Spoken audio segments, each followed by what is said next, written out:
Hello there, everyone, and welcome to another episode of Solar Sidekicks. My name's Pat Southwell, and I am here with my co-host, Lauren O'Neill. How are you, Loz? I'm great, thank you. How are you? Going great, thanks. It's been a while since we've recorded. I know, it's good to be back. Yeah, it's great, isn't it? It's we're really in the deep, dark depths of winter now. It's big, nice and foggy outside, and the weather's really cooled down. But yeah, great to see you again.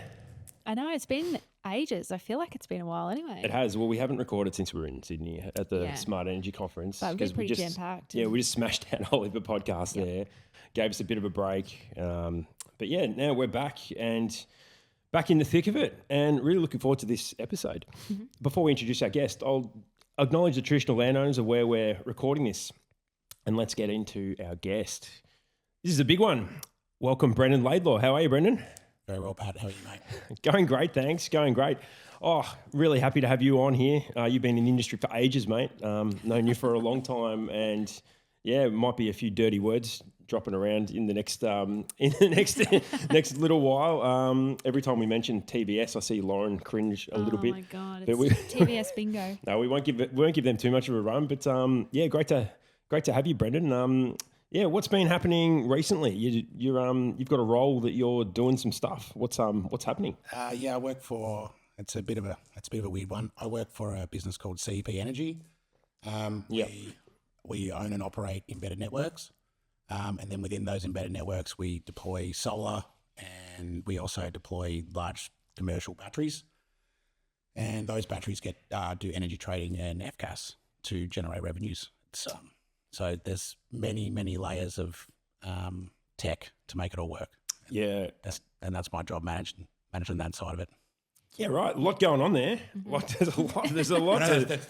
There's a lot to unpack there. Yeah. There's a lot in that. I almost cringe when I hear embedded network as well. I'm like, oh god. What is it? Just because it's the whole new world and it's something. Yeah, we've done a few retirement villages, especially, and I think maybe it's just they're a little bit complex. I haven't really been exposed to it. They've got a bit of a dirty reputation too. Because in the past, customers were able to be trapped inside the embedded networks. And if you own the embedded network, you could just absolutely jam the tenants and they had to pay whatever rate you wanted them to.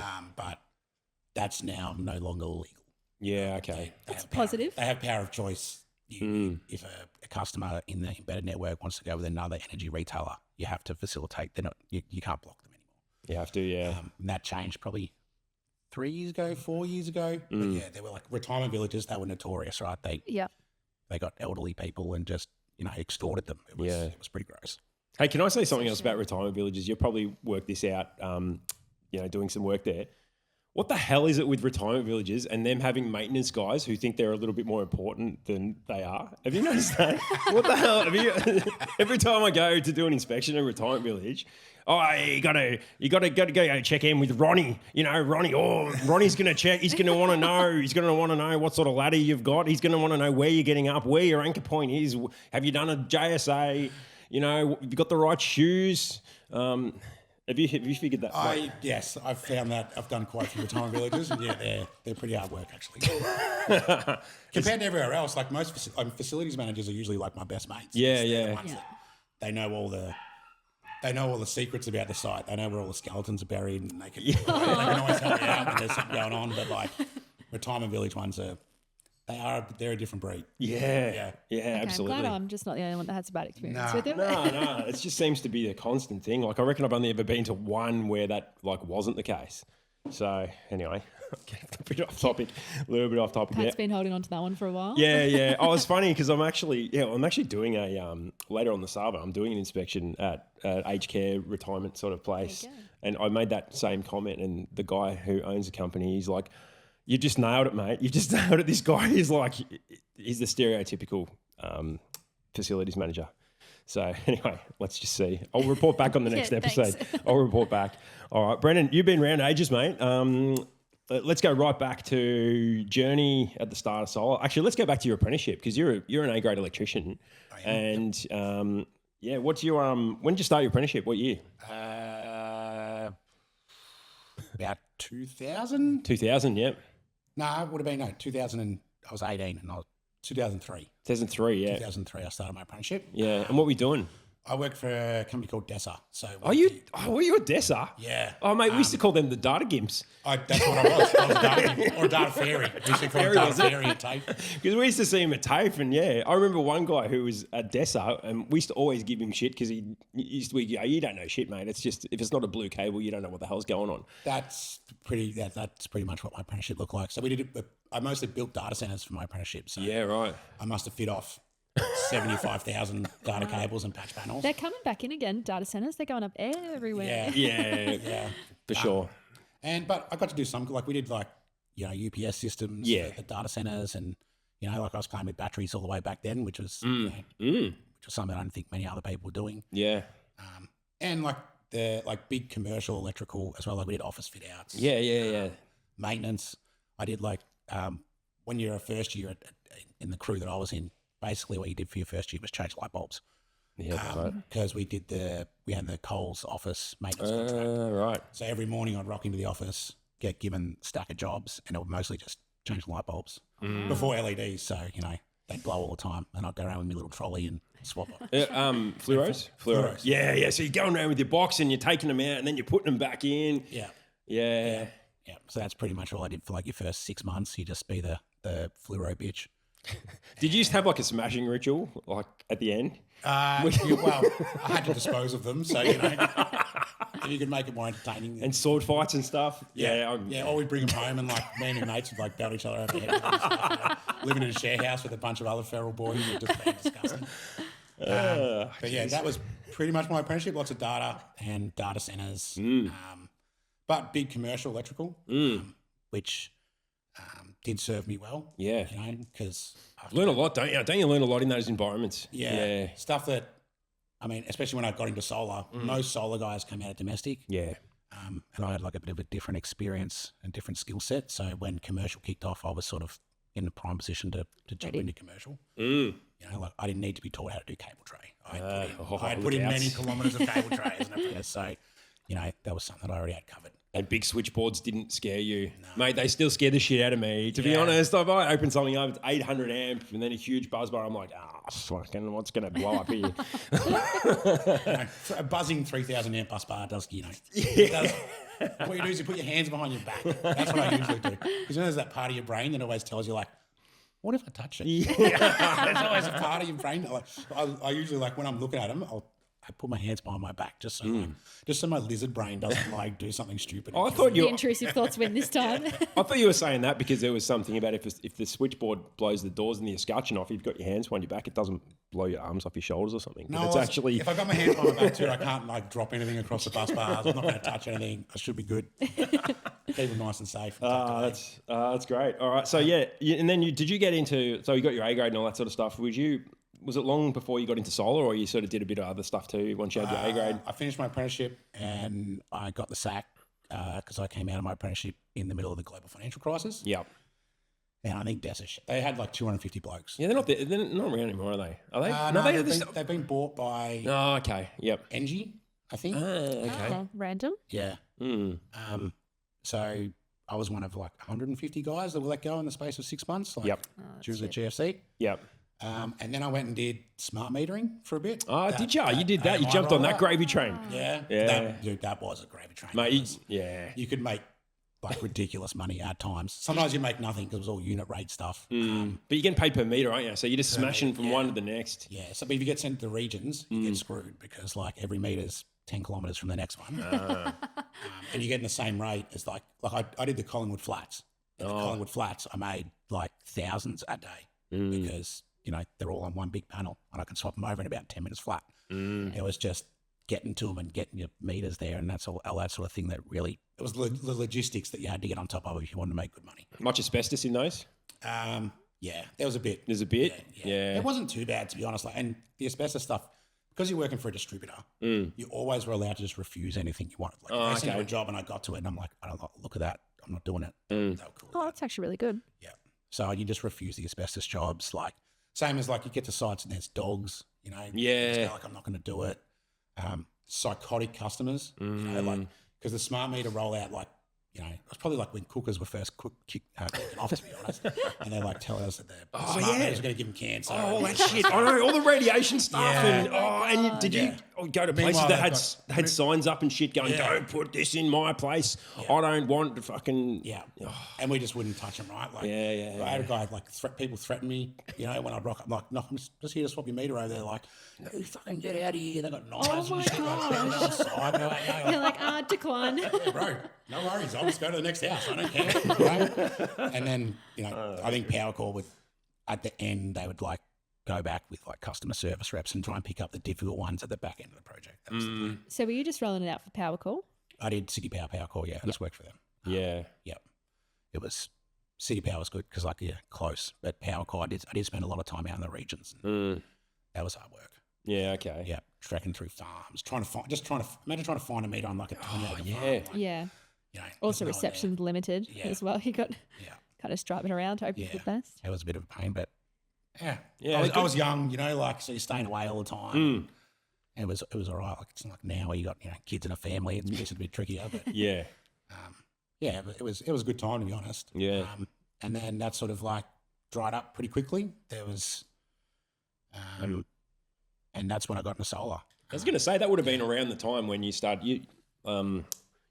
If you started doing your subby stuff at when you were subbing for TVS, sorry, that would have been around 2012, 2013, and that was sort of the end of the meter rollout, I think, around that time. Yeah, it was just sort of finishing up, and they were getting out of like there was like keeping on some of the techs to do all those complex jobs, but like the gravy train was over. So, and I was working for a company as, you know, an electrician. I wasn't doing it directly as my own business. Yeah.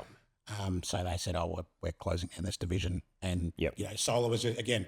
I was only young. I wasn't thinking strategically in any way, shape, or form. Yeah, just solar was kicking off. I was looking for a job, and I started doing solar. And, so how long was the meter rollout? It went for like, I think it went for like 6 or 7 years, but I came in like sort of at the back end of it. Yeah. Okay. So that's the meters that are all currently in the houses now. Nothing has changed since then. Yeah. No, they're all the same, aren't they? Yeah. Yeah. And you're hearing about other states that talk about, we don't have smart meters yet. I'm thinking, geez, it's been like, we're like 15 years is sort of when it started. I'm pretty sure New South Wales are doing something with it, or I feel like I saw a jobs that they were looking for people to replace out the smart meters. Australia looking at it as well. Yeah, they'd go. A little bit different in a few other states too. Like I know they do like level 2s in New South Wales where it's a different qualification you need to be able to work on the meters. Right. Yeah. Okay. They use like electricians, level 2s.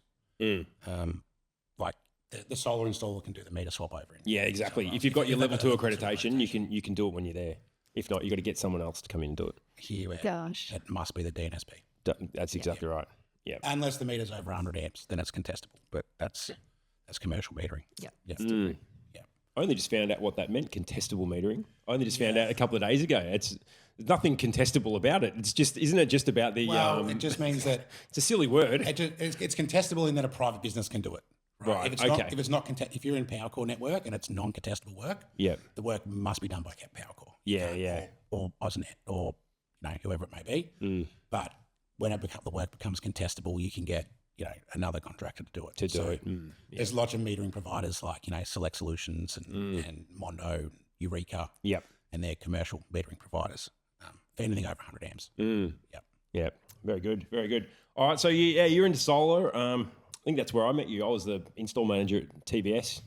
My phone's just like constantly ringing with all these people going, the salesman sold 26 panels. I can only fit 8. Yeah. So that was surely not. That was exactly what it was. That's exactly what it was. It was definitely that bad. There was like TVS didn't feel like it had any checks and balances at all. It actually just gets better, doesn't it? It was just like it was obviously an amazing sales engine because you'd rock up every morning. There would be 40 vans. Yeah, 30 or 40 vans. Yeah, so jobs just every single morning. I'd spoken about when I started there at around the peak. It was about 105 installs a day out of Melbourne, and most were sort of loading up 2 jobs. Yeah. So like 40 or 50 was sustained. Yeah, it probably was. It was 40 or 50 every morning, and then you'd have some where jobs would get sent out. Some would come and pick up in the afternoon. So Yeah. So you would have seen the line going back up Rooks Road. You had to get there early so you didn't get in the line. Get in the line. Get out Just early. have to basically stop traffic on Rooks Road. And get all the Maori boys to come out and load you up. Yeah, that's right. Yeah, that's right. No, that was good days. Yeah, so we would Was have it to. though? Like, was it really? No. Looking back now, it sort of was. Like, there was good. It was good. I don't know. There was bad stuff about it, but it was also like I learned so much at TVS, and most people I've spoken to who work there with me are exactly the same. Like, it wasn't the best. I suppose. Look, the work environment most of the time was pretty good. We had a lot of fun. Yeah, we probably fucked a few people over, I suppose, but we had fun doing it. If you didn't where else were you going to work it out? I know. There was nowhere to learn it from. No. It was all just like the whole thing was just suck it and see. That's it. And we didn't know. None of us had done any of it. That's it. We didn't know back then what we know now as well, and we didn't know that we would know it. So it's. I mean, some of the shit that I did, like I Hold on. You just can't speak cringed from at his some of the behalf. work that I've done. Like, it was just disgusting. Things. Yeah. And things that you learn, like only years later, you go back and you're like, oh, that's why I shouldn't have done that. That'll corrode. All right. It's a good idea. Yeah. Now I know. But, Worked it out now. That means that someone's got corroded shit on their house. I don't know how else I would have learned how to do it, because there was, now I guess if you're a young bloke, there's lots of people you can ask and get advice, Yeah, there's heaps of stuff online. You can learn a heap of shit. Yeah. Yeah. But TVS was, my first ever system was like 2.5 kilowatts, and it took me 2.5 days to install because I didn't know anything. Didn't know what you're doing. Yeah. Didn't know what I'd do. Like, just the racking. The racking was probably the hardest thing when I first started, I reckon, because you're an electrician. I knew how to fit a switchboard off. I could mount a switchboard. I could fit off cables. I could do cable tray. But like mechanically bolting stuff together was something that you just hadn't done. I definitely struggled with that at first too. Yeah, did tile and tin feet look different back then as they did now? Not really. Generally the same. No, it's still the same. Pretty much. Like, some of the brackets have changed a little bit, and some of the way brackets go together. And back then, earthing was a bit different. Pretty much, it's kind of the same, I think. What was different about the earthing? Oh, well, it didn't exist until sick. 2011. Didn't have to earth them at all. 2011, and then that's when you started having to earth with a what do they call it? A transformer-based inverter, and then after that, I think from 5033 2012. So everything needed to be earthed. So anything before 2012, What? So there's no earthing. systems out there that have got no earthing. No earth. Yep. Yeah, but they're all tiny. Yeah. When I first started, all we did was bang in 6-panel systems. Yeah. Because there was this STC multiplier, Some things never change. 1.5 kilowatts, and they got like 4 or 5, initially like a 5 times STC multiplier on Yeah, it. 5-time I have multiplier. heard about this. 5-time multiplier. I know, like another mob, Clear Solar, we're paying customers $50 to install solar. I used to install for them. Yeah, That's they were insane. paying Install. the customers. Yeah. Because the STC multiplier was so It's way ridiculous. better. Yeah. They were the first ones pretty much to go with the real cheap, shitty Chinese stuff that was just shit house, like bad panels, inverters. They were known for the aero sharps, and it was they were making money by charging the customer nothing. Yeah. That's insane. That is The insane. STCs were just out of hand. Yeah. On your first 1.5 kilowatts, you got the STCs times 5. That's insane. Yeah. You should have seen. We used to go there and pick up in the mornings, right? And I can't remember the guy's name now. Actually, I probably could remember it, but I don't want to incriminate him. They would actually give us cable as well. So normally, most of the time, they wouldn't give you cable, right? But they would actually give you cable. And this is back when we were running. TVS gave us cable. Did they? Yeah. Yeah, right. Maybe towards the back end they changed. They might have the changed bracket it. first. Pretty sure Aldi Solar are doing that. Are they? Yeah. You just go into the cage and just help yourself to drums of cable. Yeah. See, that was. Can you imagine if people did that now at the wholesalers? This is the thing. So we were using. This is before even the PV1F. So we were using basically 4mm oven cable, right? That's what it was back then. Just 4mm TPS. That's what we'd use for DC. What? And we'd just go in and be like, oh, you need any cable? And we'd be like, yeah, actually, I need some more cable. And then you go in the next day, oh, I need some more cable. And you just keep getting cable. And that's just what happened. And they would just give you cable. And they were making so much money that... Yeah, that was fine for them to do that. Yeah, it didn't matter. It didn't matter. And the volume was so great. Like it was, it's rounding errors at that point. Like Yep. You're doing 110 installs a day, every single day. Crazy. Every day. Like, Every day. you're installing Saturdays. Like you could work Saturdays every single week if you Geez, want. I reckon we're like halfway to TVS, minus all the shit that goes with it. Oh, that's funny. That's funny. The service calls eventually caught up with them. Yeah, I think so. I think that's the case. The last work I did with TVS was I was doing service, and I met some of the shit that I saw. Like was just revolting. Did you get sent to any of your own jobs and go, oh, what have I done here? I don't think I did actually. I wasn't, I thought I was bad, but like you go around, you're like, well, there's worse than me. Yeah, stuff like barely fixed. I saw an error shot that blew itself off the wall, like it internally shorted out, and like there's just a big black mark and cables hanging off, and it was on the ground. That is hectic. Yeah. That's the one I remember the most. The fact that it exploded pretty much totally. Yeah. How does that even happen? Look, they weren't. The quality control weren't great with error sharp. So we should do a TBS call out, like a customer call out for TBS. If you know someone that has had a system installed by TBS, tell them to get in contact with us. My in-laws have got one. It still works. Yeah. They got a 3 kilowatt system. It looks like. Did you install it? I didn't install it, but it looks like that error, and it's still there. Oh, I would love to just call up heaps of customers and say, what was your experience like? Yeah. Because it's right near the front door. I just check it every time I walk into the house. It's still working. So still pumping. What's installed? Like 3 kilowatt on those GFY, GYF? JFY, that's what Are you talking Guzman? That's what GYG? JFY. I don't think they exist anymore. They do not exist. You know what? I saw one. Hold on, is that a panel or inverter? I don't even know what that is. I saw one the other day, still working. I saw a JFY, still working. I put a JFY in at my place at first, and it worked until I replaced it with front to do batteries. Yeah, right. What does it even look like? They're just a big, You just had to make sure they were undercover because they weren't waterproof. No. That was their biggest problem. What? They weren't that waterproof. No. They had an IP rating, but it was bullshit. I can't believe there's different products out there that were sold that weren't waterproof. Well, the certificate said that waterproof. I don't think getting those certificates was all that hard back then. No. Yeah, probably not. Yeah, there was thousands. Well, there was thousands of panels on the list, and hundreds and hundreds more. Probably up to, I don't know. I'm going to say about 1,000 inverters on the list. It might be more than that, but it used to be very easy to get on. It was just a cash cow for the CEC. Yep. Yeah. Have they always done that? Have they always had the accreditations for the panels and inverters? Mm-hmm. Yeah. Okay. Since 2007. Yeah. Since the SDC scheme. Yeah. Still got it. Just different challenges now. It just takes a little while now to get It's taken a little more seriously, Don't do much with it. Yeah, it is. No, I think it's taken a little bit more seriously, but it just takes a little while to get them through. Which, I won't bang on about that. I've seen a few companies come off the list and that's good. And randomly go under, and you look when they were listed and it was like 10 months ago. Yeah. Like, there's another one. It's better than it was. But I think that the main complaint from manufacturers is that it just takes so long to get approved. Yep. That's been the main thing. And then once they do get approved, it's like, they can basically have a little party because that's an ordeal. Yep. So, all right. So TBS. We won't go talk about TBS too much.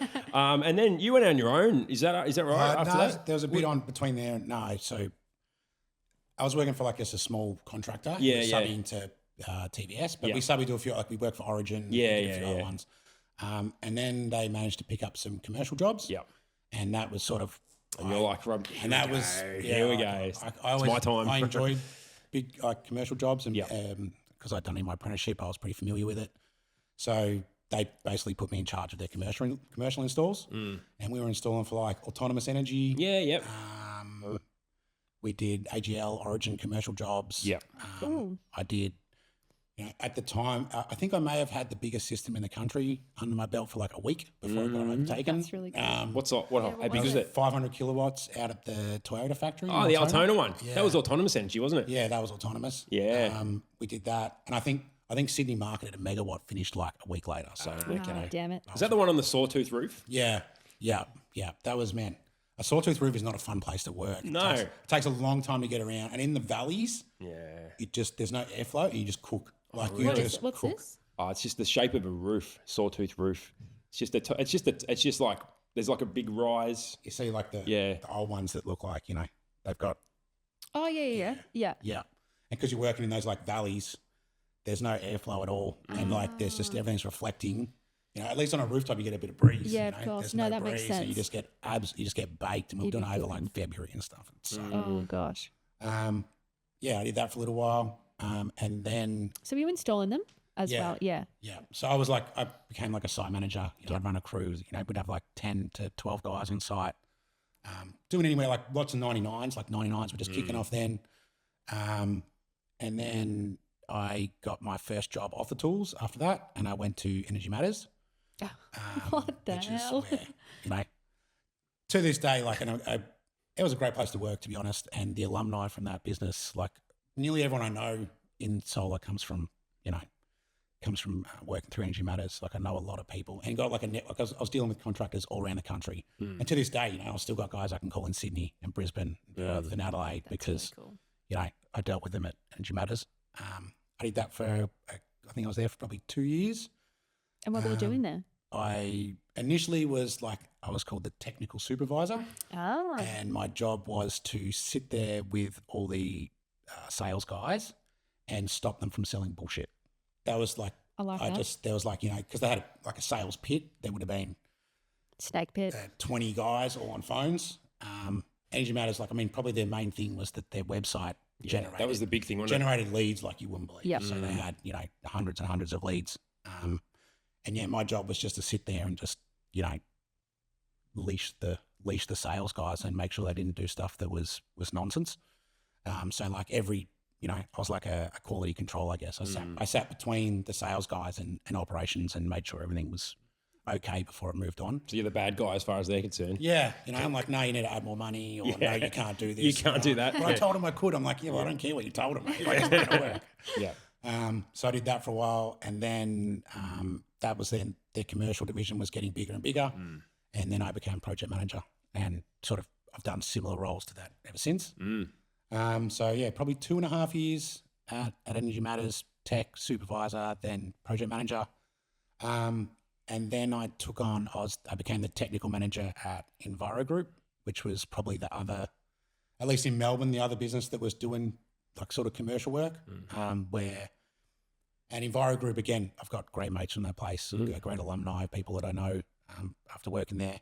It was very Victoria focused, not national. We did heaps of council work, which that gets you sharp. Yeah. That gets you real sharp, like, because you're dealing with, you know, many, many layers of bureaucracy, and they want everything done like legit project manager style. And, you know, you got to have every document and every Gantt chart, and even if it's tiny, even if it's like tiny, a little 5 kilowatt thing, everything would be a rollout, right? So you get like, you could go to a council tender and there'd be one cream job in there, like a 99 or whatever, but the rest would be like 2 kilowatts on a cricket club, and 4 kilowatts on the local footy club, and 6 kilowatts on the childcare centre. And really, you were just, you know, you were bidding so you get the 99 on the council, on the big council building or whatever. Yeah. But yeah, that did get you like really hone the project management skills, because you're dealing with government bureaucracies, and everything's got to be transparent. You know, so there's a lot of documentation and a lot of, you know, proving that what you're doing is legit. Yeah. Not that it helped, you know, like councils still have got like tens of thousands of dog shit systems that were installed like out of clowns, but the documentation would have been right. Because otherwise you couldn't get through the bureaucracy of a council. Did a lot of schools. Schools were tricky too, you know, like there's always that network protection part, which was always tricky across like distributed buildings where you connect into. Used to be, didn't it? I mean, it's probably a little bit better now. Oh, now it's raised, you know, basically 200 kilowatts now. But back in those days, for sure, made it difficult. Yeah. That was sort of, and then that's when I then started my business after that. So I started a business called Sustainable Electrical and Automation, and we just focused on doing commercial PV installs. We were installing for Gippsland Solar, AGL, Energy, a few others. And I ended up with that. I had 18 guys employed, 18 guys, about 5 vans on the road. That lasted and I also focused on like the network protection side. So like I'm a nerd. Like, as one of the things that probably has served me well as an electrician is that I'm also a nerd. So like even when I was an apprentice, the A grades, when it got to the point where the laptop had to get out, they just fucking you do it, Brendan. I don't want to deal with it. And because I was like, I used to do LAN parties and play StarCraft and shit like that, you know. So like, I was all over, like, you know, I knew what an IP address was. I knew how to set a subnet mask. These things that like, to this, I mean, most electricians get a trade because they don't want to be on a computer. Like, they hate that stuff.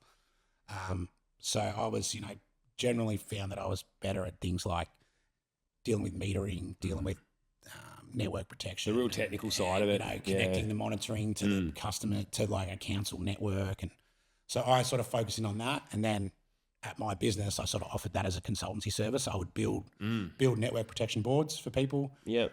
And, build especially distributed ones. Like I had a system where I'd install like a mesh Wi-Fi network that could then operate, multiple slave boards around the joint from the single protection relay. And lots of businesses didn't have that sort of expertise. So I would offer to do the install, and I could, provide engineering support for that sort of stuff as well. And that's huge. And build the boards. Yeah, that's huge, because a lot of companies, like especially around then, were just kind of install monkeys. Yeah. And if you're providing that extra service, that's really that's gonna help it.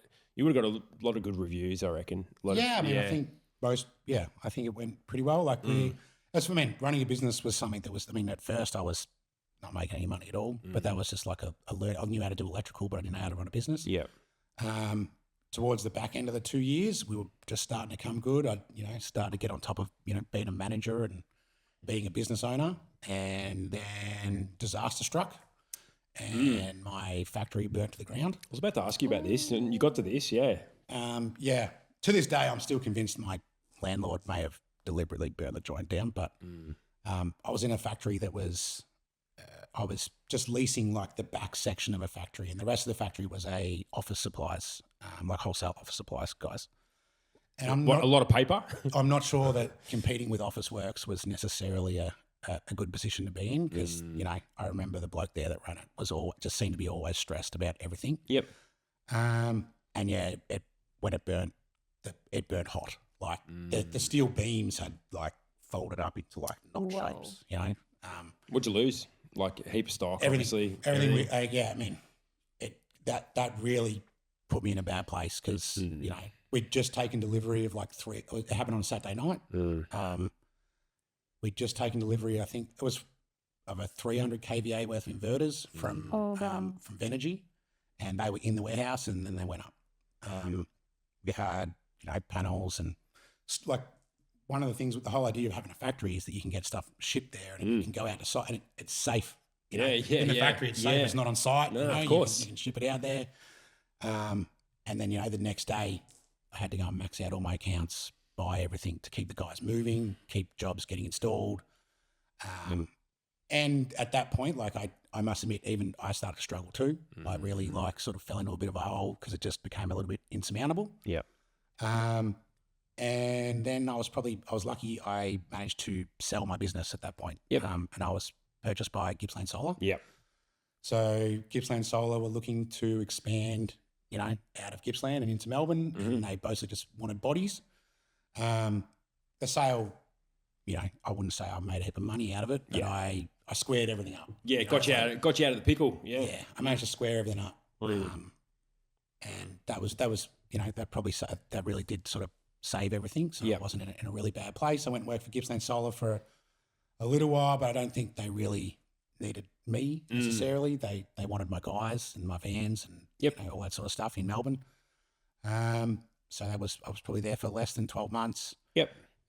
And then COVID hit, and I was done there, and then I became a teacher. Interesting. So this is another thing. What? Yeah.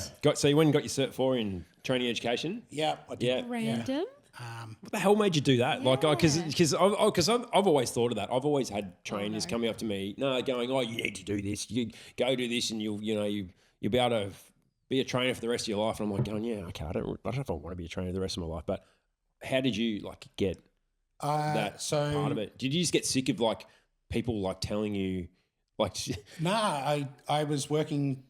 So one of the things that I had done was sort of bit of synergy. I was consulting to RACV before they bought Gippsland Solar. Yeah. Because I'd offer consultancy services out of my business as well as, install.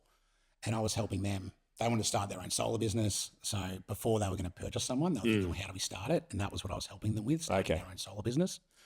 And, I just knew some guys, and they had that at RACV Trades. So they do electrical work and plumbing and all that sort of stuff. Yeah, that's right. Yeah. And so I started to get to know some of those guys there. And then a guy, Alroy from Alroy Augustus, who's also an inspector. Yes, I know Alroy. Yeah. Yeah. He said he wanted to start. I just started chatting to him. And he said, "Well, we're thinking of starting a school. Do you want to come and work for me and be a teacher?" And that was after I finished up at Gibson. So I didn't know what to do with myself. Yeah, yeah. And I didn't really want to go back to like project management and just, to be honest, like just dealing with money. I didn't want to do invoicing. I didn't want to do quoting. I didn't want to do tender response. I was just, after the whole factory burning down thing, I was pretty cooked. So I thought teaching would be a good change of pace. And it was easy because I know what I'm talking about. I've been working for 10 years in solar by that point. Yeah. So it wasn't like I had to go and learn how to do it, to teach it. I knew what I was doing. So, I did that for nearly 2 years with what they call Energy Training Group. And it was good. It was chilled, it was low stress, and that's sort of what I needed at the time. I couldn't deal with anything anymore. I was sitting not in a good place. So, and I quite enjoyed teaching. I've always enjoyed teaching. Yeah. Some A grades don't like apprentices. I've always loved having apprentices. I'm the same. I really enjoy that aspect of it, being able to share knowledge and them getting something out of it too, and you feel like you've really helped someone. I still got heaps of young blokes that call me with questions to this day all the time. Right? It's cool. Yep. And I see them thrive. I see them start their business. And I see them do well. And I'm proud of them. It's good to see them do well. That's so good. So teaching was, sort of in that similar vein. And some of my students still contact me and ask me questions, and that's really cool. I help them out with bits and pieces. And it was chill. It was chill. It was and a lot of those. Some of those guys have gone on to do really well too, and it's good to see them do well as well. So that was what I did for that. And then I came to the job that I'm at now. Yeah, where I was sort of poached. I must admit, after about 18 months, 2 years of teaching, I was starting to get bored. Yeah. Because it was like you are teaching. I just taught the solar course and the battery course. We started teaching the air conditioning course. So people get the AC ticket. But you are sort of like every week it's the same thing. I'm with new the people. Same material. And some of it was frustrating. I did find that I reckon as a teacher I spent more time as a maths tutor than anything. You got to be pretty good at maths, don't you? Yeah, to be a good sparky and to be in solar, you got to know what you're doing with maths. I know maths. Yeah, and all that. You've got to do that. The calculation on the mock system you design as part of your course with the yield and with all the yield and how much it's going to make and over what hours and then what size battery and how you can't. I'm sure everyone's got a spreadsheet that works that out for them, but you have to do it. Or they got AI where you just talk to it. Manually. You just talk to AI now and it does it for you. Yeah, and I have to see, you have to see the working out. So I reckon I spent, like I'd teach for 4 days a week and then the fifth day I would have like open classroom for tutoring. Yep. And guys would just come in and I'd help them. And it was mostly maths tutoring. That was what I was doing, I reckon. Towards the end I was getting like, I started to come out of my fog and, starting to want to challenge again. I was starting to get pretty bored because it was pretty easy. What about so I don't want to ask you how much you're on, but like as far as the money goes, is it good to be a good trainer? Like, do you reckon it's that lucrative or do you reckon that's why? Because you hear a lot, there's not that many trainers. Do you reckon the money is one of the reasons? The money's not that great. It's not that great? Yeah. You can make more money as a sparky. Definitely make more money as a project manager. Yeah. Fair enough. Yeah. Do you reckon they should be paid more? Well, the problem is that it's all like, of course. Yeah, because you want to get good people is what I'm saying. You couldn't run the course. It's pretty competitive. Everyone's, it's not like it's, government funded or anything. Like it's all paid for by the installers. And it's really like to make it work well, you've got to be running a course every single week. And that's actually not that easy, right? To fill a classroom and get to like a minimum, to get at least 10 guys in the class every single, because it is a limited market at the end of the day. You know what I mean? There is eventually all the sparkies will be trained and, everyone has their soul ticket. What else are you going to, you can't really generate more work after that. Yeah. So, I was on a salary there. Yeah. And, I understand why they were paying me what they were. Because, it makes, of course. Every third week we might not run a course. Yeah. And then I'm just like, they're paying me to do nothing for the week. Yep. I'd find other things to do, I'd help out their install crews or whatever. But or make sure their warehouse has got stuff stocked ready for classes and all that sort of shit. And I'd help them with designs because they had an install business as well at the same time. Yep. So I'd help out with that. But it's high. It's just filling the seats is probably the hardest part. you know, and you've got to make sure you have enough guys to cover and you got to have a facility, you know, because you got to do like things with solar panels, and you got to, so you can, traveling to do it is difficult. Like some people do it, but it's difficult because, you know, like I like my classroom. In my classroom, you know, I had some solar, I had like a, you know, I had a grow light. I used a grow light and a solar panel that you could like tilt and show the different voltages and those sort of things. Yeah, cool. That's pretty difficult to, you know, move around the country. But when you need more bums in seats, that's usually the way you deal with it. Right? Like you go to them because they're not all going to come to Thomastown to you know, do the course. So yeah, I don't know how you solve that problem, to be honest, because you want good people, you want people that are knowledgeable. But I find most trainers that I've dealt with aren't very good. Yeah, and that's probably why they stay where they're at. Yep. Because you know, they probably can't get work doing anything else. Yeah. Well, there are some good ones though. There's definitely some good ones around. Yeah.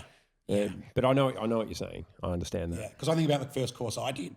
You know, when I first got my solar accreditation, it was some dude that, like, I'm pretty sure he'd been an electrician in Australia for like 6 months and then became a trainer. And that was it. That was all That is very rogue. And he was meant to be teaching all the rest of us. And yeah, he didn't. I didn't learn anything in that course, right? Like I worked it all out after the fact doing installs. So yeah, I don't know how you solve that problem, to be honest. It'd be good to have great trainers so you get better electricians and better installers, but the really good guys can go and make more money doing other things. So why would they? Yeah. You know, I did it because I wanted a break more than anything. I certainly wasn't chasing money at the time. Yeah, fair enough. All right, I reckon we've got time for our first break. Geez, we've been going a while already. Holy smokes. Intense. Yeah, I know. This is good.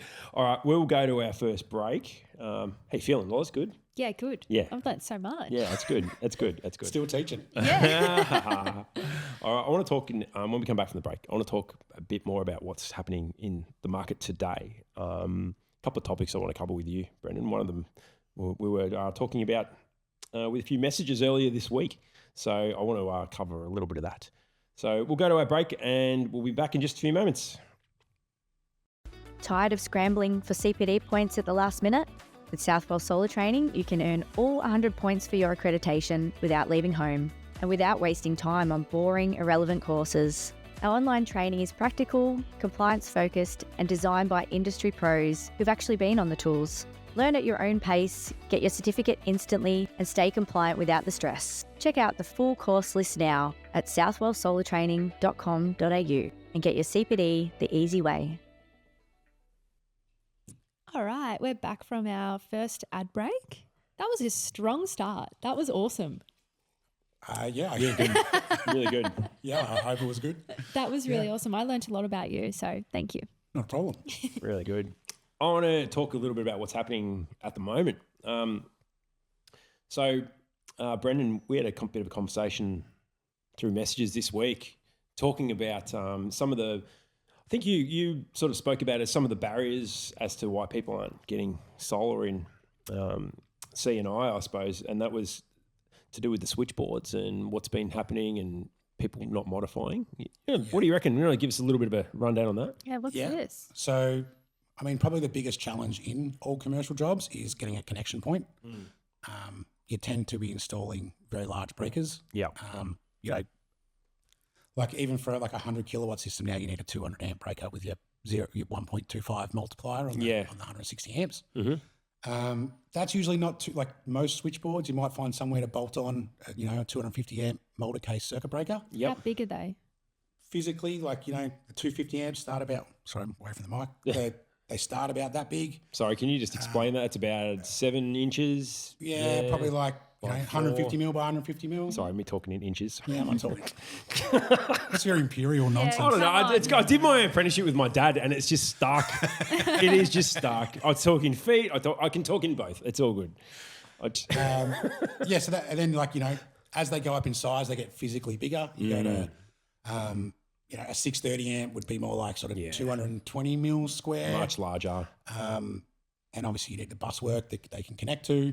And then over sort of 630 amps is when you start to get into like really big breakers, and they need, like a custom enclosure that goes in, they get mounted. Oh, wow. And then when you get over like sort of 1200 amps, then you start going to air circuit breakers a lot of the time. ACBs, aren't they? Yeah. Yeah, that's it. Yeah. So what, there's trouble like finding room for these in switchboards? Yeah, Is that what you're because when the boards are built, they never expected to, they've got an 800 amp main switch. They never expected to add another 630 amp breaker. Yep. Because there's no way you're going to put a load that big on a switchboard like that. But solar, you do, right? Because you want to cover as much of the load as you can, and you've got to allow for the max current of your inverters. So that can be quite difficult, right? If it's a new board and there's space, that's the dream. But that's not that often the case. So you've got two really big issues at the moment that are, I know just from talking to blokes, it's killing them. 61439, which is the switchboard regs, they basically said that if you're going to be adding a breaker, they now need to be thermally, the thermal load has to be calculated, and they've got to be installed by a switchboard builder, not an A grade. See, that's an interesting thing. That someone needs to certify to 61439. So switchboard builders can do that certification. And what the certification, basically what they're doing is they're calculating, like the breaker adds a thermal load to the switchboard. They're making sure that the type of the board, because it's like type 1, type 2, type 3, and that's to do with fault currents. They need to make sure that thermal load isn't going to overload the switchboard. Now, that can be really, really tricky because, one of the jobs I'm looking at the moment, we're looking at Dandenong Plaza, right? That's one of the jobs we're doing at CEP. We're going to put a megawatt of solar in there. That's a 45-year-old site, right? So the switchboard builder doesn't exist. So what do you do there? What do you do? No drawings. So what do you get some sort of engineer to come in and? So with this one, we've probably been lucky in that I've sort of managed to wrangle it where where we need to put say 200 kVA, I'm going to put in 2 main switches, which isn't ideal. Yeah. But that's the only way I can get around it because there's some spare 250 amp slots. That one's those old the chassis with the fuse holders in them and it's got those ones in there. So as long as you're reusing old stuff that's there, then you're okay. But if we had to modify, it's almost impossible, right? Because that board builder doesn't exist. Yeah. If you got a newer one, possibly, you look at the plate on the switchboard, you ring that bloke and go, mate, I want to add a breaker. Can you certify it? Will you? I mean, you offer them the work, obviously, and they might certify it. Wait, so do you have to go back to the person that certified it? They've built the board. Right. You can't just engage a new one. So that's what I was going to ask. Can you do that? You could. And get someone. But they don't. Yeah. They won't do it. They won't do it. Because it's just Too much. Well, it's too much risk, and not enough money for them, I suppose. Yeah. Interesting, isn't it? So they prefer to sell you a new switchboard. Yeah. Yeah, of course. But on a commercial job, if I'm doing a switchboard upgrade, that might be a $150,000 board. Yeah. So they pretty quickly, by the time the shutdown and everything, you might add $200,000 to a project. And then no one wants So the what do you project reckon? Yeah. So this is interesting. In your opinion, right? So we're getting to opinions now. This is interesting. In your opinion, do you think that is is that constricting the industry too much? And should there be a point where you should be able to do some sort of modification done in the right way where it should be allowed? Or do you reckon that this is all fair enough? Well, I mean, I would say before the regs changed, I've jammed in some pretty big breakers in some pretty interesting places to make get a project over the line. Yep. None of my shit's ever set on fire. So, I think it can be done safely. Yep. But I mean, switchboard builders, because they prefer to sell a new board, what we're finding we're doing on a lot of projects now is we do we call it an SPD, service protection device. Yeah. We basically install a new switchboard upstream of the existing switchboard. That way we can have a brand new board with, because it's brand new, we can get a new main switch. We can put in the solar supply main switch. Sorry, upstream. So we intercept the incoming mains. Yeah, you got to intercept the mains, Bring them into our new switchboard and then tail out of that and then feed the old switchboard. I mean, with us, because we're an embedded network business, we sort of end up having to do that anyway because we have to install a gate meter. So it's not terrible for us because that's a cost we knew was coming anyway. Yeah. So we can add that into the same board. That's a fair cost doing that. That's because that's an expensive way of doing it, isn't it? Generally, I mean, even if you've got a 1600 amp supply, which is, standard on not standard, but decent on an industrial site, there's probably $100,000 worth of works. Bloody hell. Yeah. The board itself will cost you 60 or 70 grand. That's insane. It is. It's a lot, isn't it? Yeah, that's a lot of money. Yeah. So I'd say it sounds to me that I don't know, like that might be a little bit too onerous, maybe. If you can do it safely, I mean, it'd be good if there was a way to be able to modify these boards. Like if there was some checks and balances that you could have, or potentially, I don't know, there's someone who would certify it. The only way we found it way through is if the board builder who built the board still exists. Yep. Which is, there's no Rare. guarantee of that.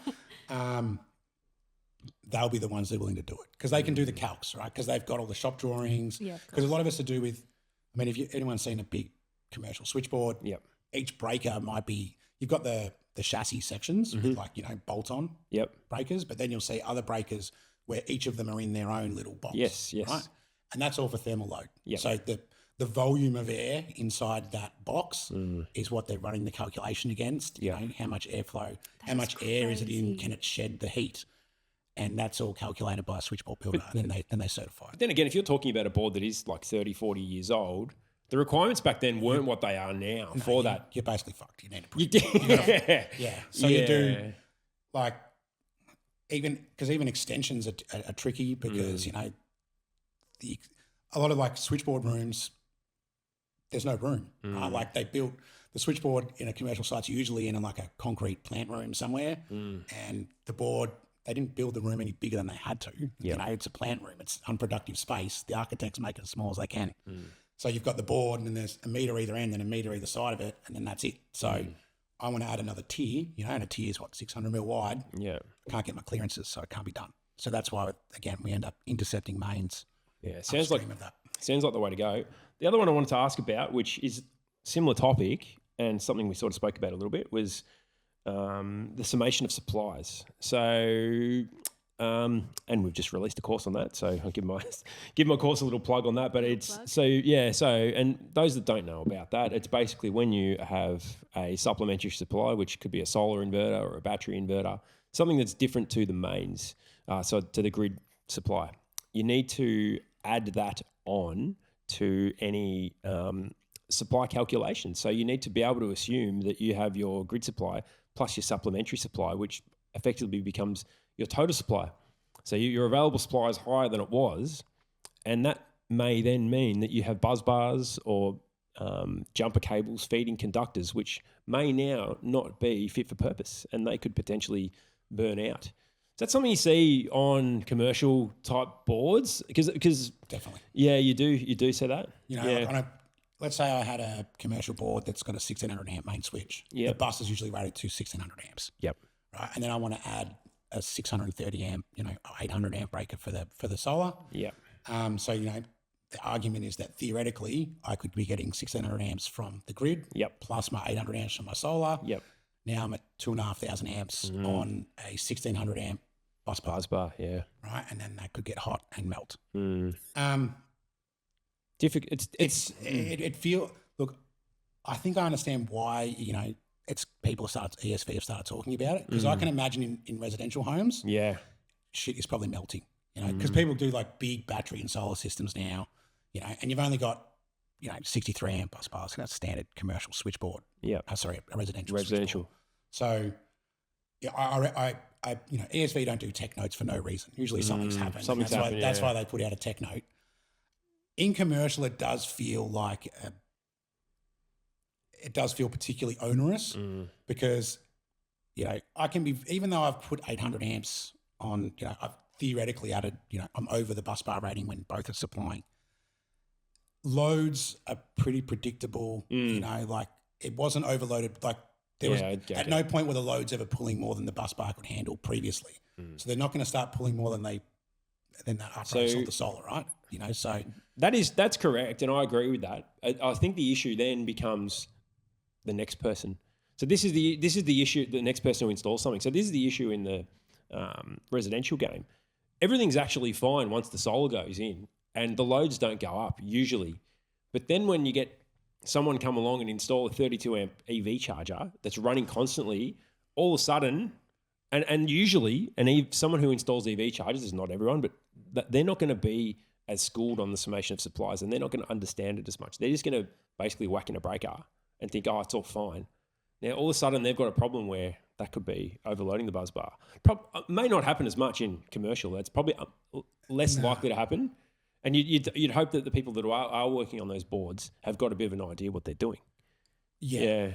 I mean, generally, like the guys that are installing, in a commercial, they might be installing like machinery and stuff like that. So these guys they're pretty across that sort of thing because they've dealt with these problems before. But I can definitely see in residential now, you've got EV, like people are going all electric. You add the induction cooktop, that's EV it. charger, your HVAC, and you could easily exceed 63 amps when you turned everything on. Right? So then you've got your 63 amp bus bar or comb or whatever between your breakers. Yep. And then you add, your 32 amp or even bigger. People got like 20 kilowatt systems now. You got 40 amp, 50 amp breaker, and you could theoretically pull over 100 amps because you've got enough. Add a pool pump in there or something. Yeah, that's it. And you've got enough that you could actually overload the chassis. Well, one of the things I've been saying in the course, like with the summation supplies, the one way to get around it, generally speaking, and I'm talking about in residential, fixes 95% of issues, is you just put a current limiting circuit breaker on your loads, right? So if you do that, you're kind of okay. You just put 63 amp breaker or whatever your buzz bar rating is before your loads. Now, you're going to struggle to do that on a commercial board because you've got these center spines with all the feeds. You can't really put... Definitely not. You can't put a breaker before the loads. You actually can't do it. No. Well, you could, but then it's switchboard modifications. Well, that's right. Back to getting everything type tested and thermal certified and all that sort of thing. So, I mean, luckily enough, the one that I was talking to you about earlier this week, it's a 1,000 amp bus bar and all the loads, there's 4 250 amp breakers on the load. So we're in a situation we can, because we're adding a 630 amp breaker for a 300 kilowatt system, 350. And that, because we know the loads don't exceed the rating of the bus bar. And that's the thing, therefore we can do it. Yeah, that's the thing. It's not often though it's like that, is it? Oh, it depends, wouldn't it? Wouldn't it just depend? I mean, a lot of the time the summation of the loads is greater than the bus bar rating. Yep. Because they know there's diversity, not everything's running at the same time. Yeah. And that's how it was calculated when the board was put in the first place. No one ever expects the bus to be running at, close to its rating all the time. Yeah, that's it. Because it would cook. Stuff gets hot, right? Like, when you go into old joints with big switchboards, you go into the plant rooms and it's like significantly warmer in there than everywhere else. You're like, there's something not going particularly right here. I've been to quite a few boards that they're cooking. They're really, really, because and what do you do? Like, what do you actually do? You don't generally walk away, commercial businesses don't really want to spend money on things that don't make them money. So if it's working as it is, they don't want to touch it, right? So the projects just fall over. Terrifying, they just fall over. I can save you 40 grand a year with your solar. But you got to spend 60 on the switchboard. Yeah, you got to spend 60 on the board. They're like, I'm not doing that. Oh, yeah. Job's over. Oh, shit. Yeah, right. Yeah. That's because it's, no one's doing it for green credentials. It's just, it's a straight economic argument. Is the CapEx worth, is it worth the squeeze? If it's not worth the squeeze. They're high investments though, aren't they? So I can understand where they're coming from, but... If it's not worth the squeeze will not be squeezed. They won't touch it. And obviously we can't install things that don't work. Yeah. So they just die. Interesting. They just die. What else are you seeing at the moment that are challenges in the market you're in? Like what? So we spoke about switchboards being a big thing. Are there any other things that hold jobs back, or that you find challenges that you wouldn't necessarily, like, that the people listening would never have really heard about, and you see because you're in that business? Like, is it? To be honest, the rest of it's pretty straightforward. Yeah. And when I say straightforward, it's a different skill set. Guys that are commercial specialists and guys that are really good at it. The hardest thing, anyone listening who wants to get into commercial, the first thing you need to understand is, more than anything, is logistics. Right? It's not the switchboard's probably the most complicated technical part. You've also got any export limitation can be really tricky to get your CTs on. Rogowski coils are your friend, right? Because you can get rod coils on, in lots of little chambers and stuff like that. But the next probably trickiest thing is logistics. Where am I going to get panels to a rooftop? Where can I set up a crane? When can I do a shutdown? You can't lift onto a roof while there's people in the building. And a lot of our projects. You got any stories like that? You got any stories where it might be in a little bit of a crease in the roof as you're dropping the panels? Yeah, definitely, right? That's definitely happened. And they're all things that I did. Like now, I know You learn everything the hard way, right? Like I've made Don't roofs say leak. this. This I've made podcast roofs has leak. come at like a really bad time because I've just sold the biggest system to Oh, 6 geez. staff for our new office. It's only 70 kilowatts. It's not that much, but I'm like, oh, fucking hell. Crane? You What got a have I crane missed? coming Yeah. to get it up? Yeah. Yeah, Okay. absolutely. Yeah, but craneage, I mean, you know, when I first started, I wouldn't even consider structural. I remember one of the jobs I did, we lifted them up and it was across the front of a factory and then no one could get out of the front door because it actually like, it flexed. Buckled the front. It flexed, the roof down, which squeezed the front door. And all of a sudden they couldn't get out of the office because the front door wasn't. You're trapped. So we like really quickly broke the pallets down and, you know, shifted all the panels around. Did it come back? Yeah, it flexed back. They got it back out. But like now, I would expect any of my contract we do a point load analysis, right? Yeah. So Yeah. a structural engineer assesses where you can and can't put pallets. And you've got drop points. So whenever you got your crane, they know where they're going to put the pallets. Fuck, I haven't done that. Yeah. And they'll put in, and like things like, you know, you just put up like 100 by 100 mil timbers. Yeah. And you lay them. Yep. You know, Spread the load. you nearly always got to put it near the walls because Yes. that's where, you know, you don't want to be over a big span. And if I put a bit of timber down, then I'll spread the load across at least 2 purlins and then we can drop the pallets there. I've only got 120 panels. I don't think it's going to be that much. Oh, you never know. Just be careful. Is it a new building? Yep. No, it's pretty old, is it? I wouldn't say pretty old, maybe 5 years. Okay. Yep. That should be okay. Yeah. Should be right, mate. So yeah, logistics is probably something you've got to be across, and that can just, depending on the job, like industrial sites are pretty easy. Shopping centres, I'd say shopping centres are probably one of the hardest jobs you will ever do as an installer because, you know, they're open 7 days a week. You've got lots of traffic around, people around, everything's got to be barricaded and safe. You don't really, there's not really anywhere to put anything. You don't get lay down areas and that can be really tricky. Shopping centres are hard. But, you know, an industrial factory, it's usually pretty good because they'll have like, take those 5 car parks over there and you can put whatever And you then no want. worries. You got a lay down area. You know, you lift on a Saturday, they're not working on a Saturday. It's not a big deal. You know, whereas at a shopping centre, all the switchboard works are going to be done at night time. The lifts may even have to happen at night time. We haven't got that far along. So they're your tricky stuff. Yeah. And other than logistics, the thing that kills everyone is grid connection and grid connection processes. Yeah. Which I know it kills people in resi as well. You know, like I haven't had to deal with this backstop bullshit. Lauren is the queen of backstop. On cutters, like it's just mostly just people bitching about backstop. It's fucked. It looks just absolutely fucking brutal. Yeah. And we have the same backstop requirements, but On a bigger scale. we're not doing the volume. So like we're dealing with the same problem, but not like Just once. not 10 problems a day rather than, you know, it's probably worse for you Interesting. because you're dealing with multiple ones. Yeah, I think I had my third consumer affairs case come up this month. So Customers getting the shits because the backstop's not yeah, done. I'm like, go for it, mate. Just go for it. BCAT, consumer affairs. While we're on back, well, may as well talk about backstop a little bit. Like, so there's been a bit of stuff going on, hasn't there, Lauren? Yeah, like it's just popped up back again, which is a bit random. It's from what I hear, like it's been mainly around the AusNet area where I've been hearing issues. Is that right? Yeah, pretty much. There's been a AusNet industry reference group that has been formed again. Who formed that? Was that AusNet that formed that? Yeah, Mary actually reached out to a fair few of us, which is pretty good. So that's good. I think everything just kind of went downhill again. I don't know if it's just really coincidental timing. Like obviously people just smashing in batteries and now maybe installers are catching up on their paperwork and CESs are coming through. And now they got to get these systems connected, right? Because everyone wants to jump onto a VPP and make the most of like all those guys. So yeah, it's just look, one day at a time. We've got another follow-up meeting in a couple of weeks. You're making progress, all right? Because One more reference group will do it. Just, yeah. One more reference. Well, we don't know. There is an outage. There is an AusNet planned outage that will be happening. I think at the end of the month, AusNet, their whole server will be down for 48 hours. I'm pretty sure. yeah, Most of us would have got a text message. And yeah, they're doing updates on their system. They're introducing a new test, which is just fabulous. But who knows? I mean, it was formed like 18 months ago and we haven't made any progress from there.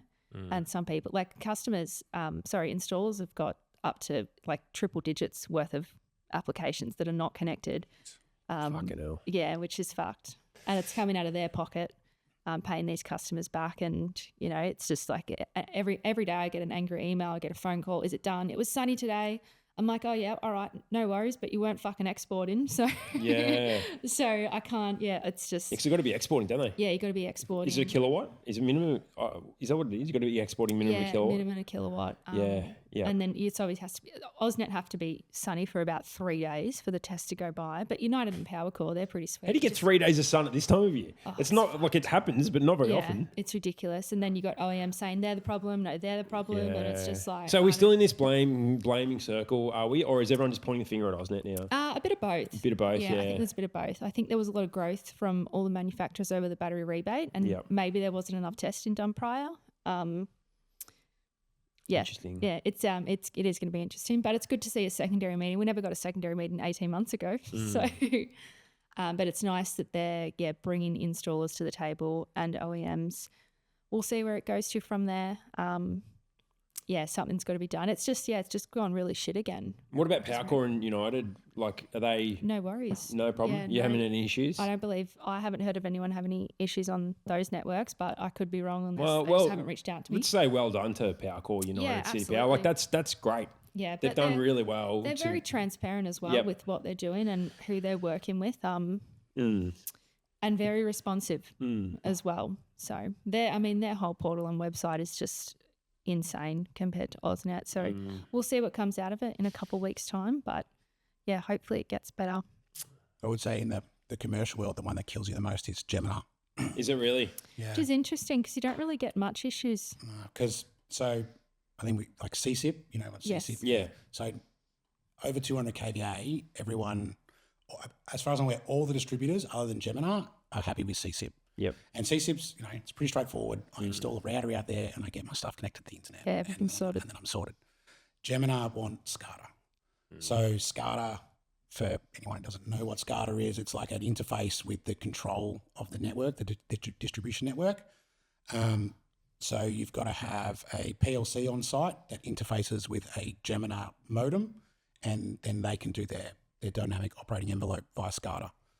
It adds, you're looking at a minimum sort of like 25 to 30 grand you're adding to a project. Whoa. Right? For that PLC? Yeah. For the hardware? Hardware, PLC, and you've got to pay there's a specialist that programs the PLC. From Jemena? No. Or is it? No. So like you could use like ASO. Okay, yeah, sure. Someone like that. But their fee isn't cheap. No. Either. Mate, ASO don't miss you. Jemena is expanding. And this is all like, you've got this on top of all the Jemena fees. You've got to have this piece of hardware in. And then there's a similar process. Jemena send out one of their techs, they install a modem. Then there's a whole bunch of tests to make sure that SCADA's interfacing with the PLC and the PLC is controlling the solar system. It's interesting. I didn't know that was the thing. Yeah, that's like long time ago, like SCADA was I'd done SCADA jobs previously, but, everyone had sort of moved to CCEP except Jemena still, living in the past. They take such a small piece of the pie. Yeah, it is. It's only a small part in Victoria. Frustrating. And it's very, I hadn't done the process before, but like you've got to write a document as part of the grid connection process. You've got to write this like dynamic operating envelope document, which basically like it outlines the control scheme. Like when Jemena send signal X and there's this much load of Y, solar will do Z. And how you're going to test and all the process for commissioning that. And you would think it would be cookie cutter and they can just fucking hand you the document and just fill it out. But no, you've got to write it and then they comment on it and then it goes back and there's another comment and then it goes back. And then you're like, I don't need your comments. And then like 4 months, 4 or 5 months have gone by and you haven't got your grid connection approval yet. Yeah.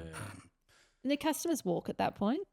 Well, with where I work now, I'm the customer, right? So because we're an investor, we build these systems and we own those systems.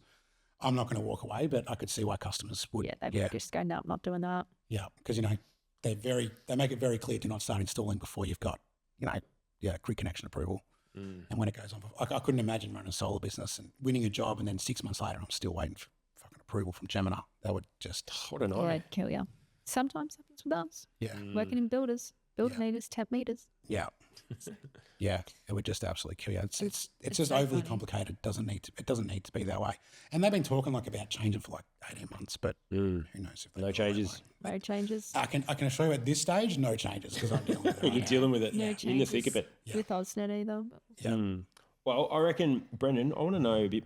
Just we're getting towards the end of where we're speaking about all your journey and everything. I want to know what do you reckon we do well in solar, or what do we do poorly?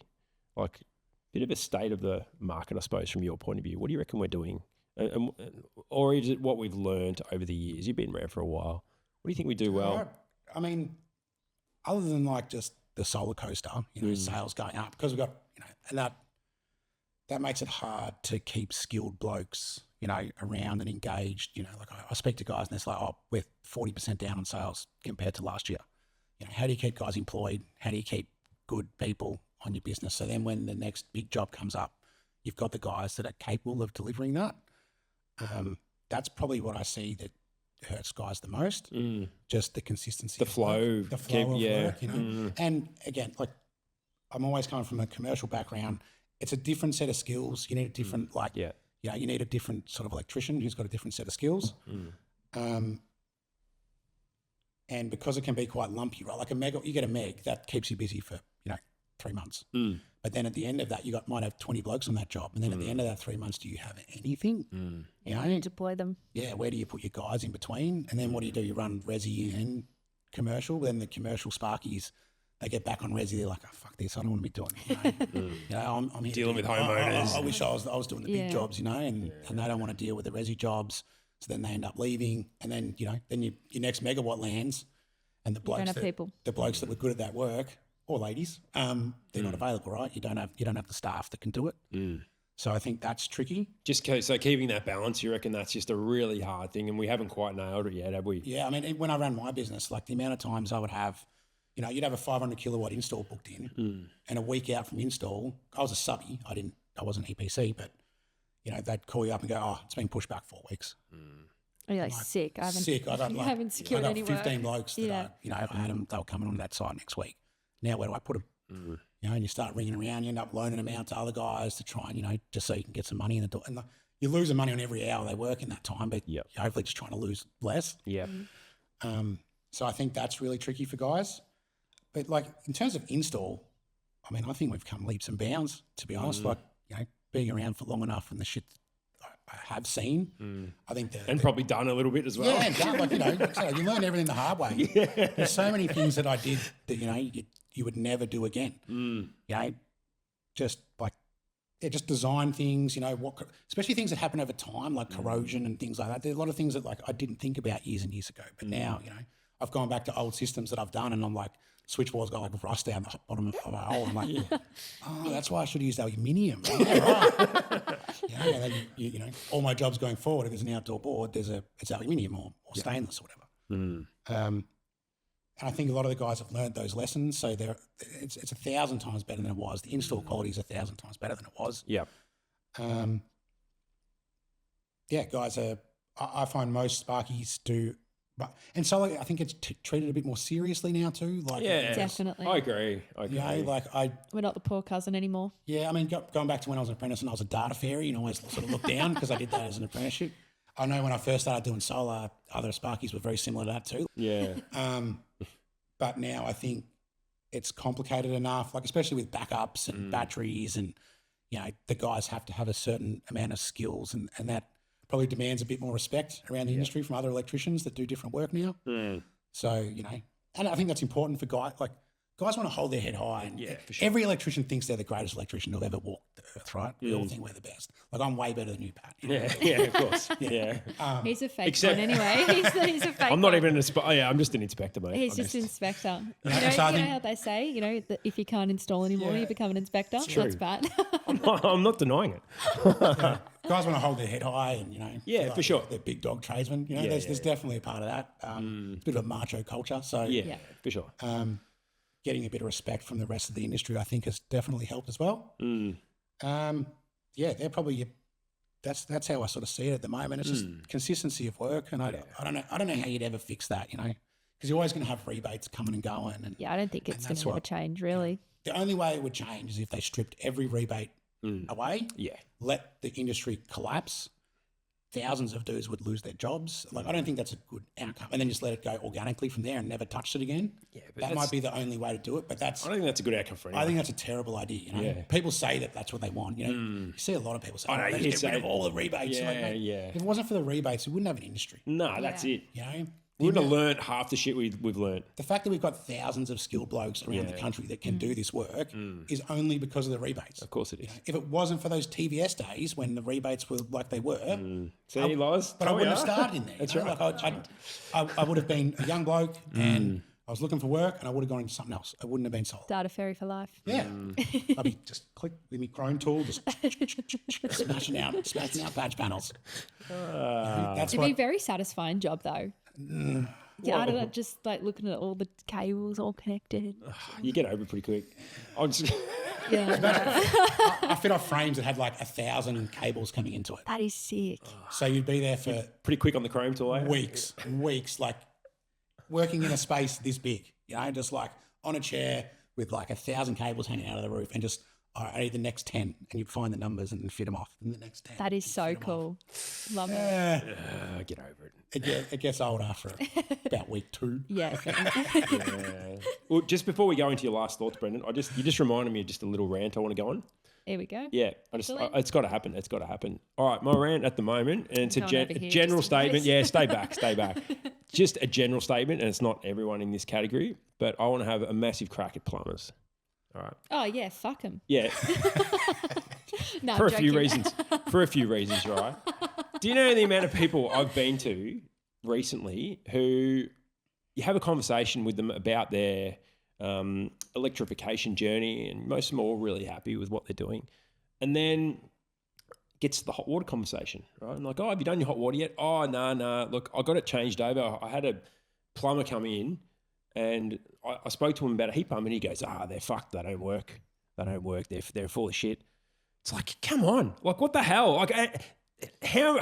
Where do I start? Like, they're just trying to hoard all this work just to try and, I don't know, is it to stay back in the 1980s or what the hell? Are you talking about gas plumbers you're talking Yes, to? gas plumbers. I'm like, what's going on here? No, gas plumbers. So, yeah. Well, gas plumbing is going to become a dying trade. It already is. That's sort of the reality. Get off gas. Yeah. It already is. But yeah, so there's these plumbers trying to talk people into having gas storage hot water systems because heat pumps apparently don't work.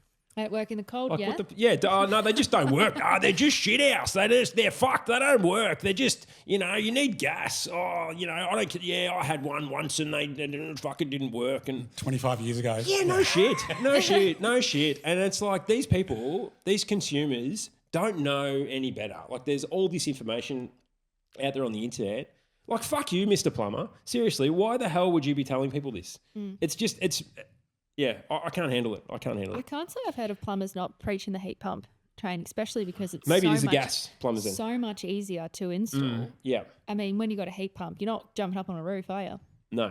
Some of my pivoting, like I got a good mate who's a plumber and he's, that's all he does. He just does heat pumps and ducted split systems. Yep. And he was a gas plumber. Yeah. But, he was clever enough to see the writing on the wall and, cool. Is he looking for work?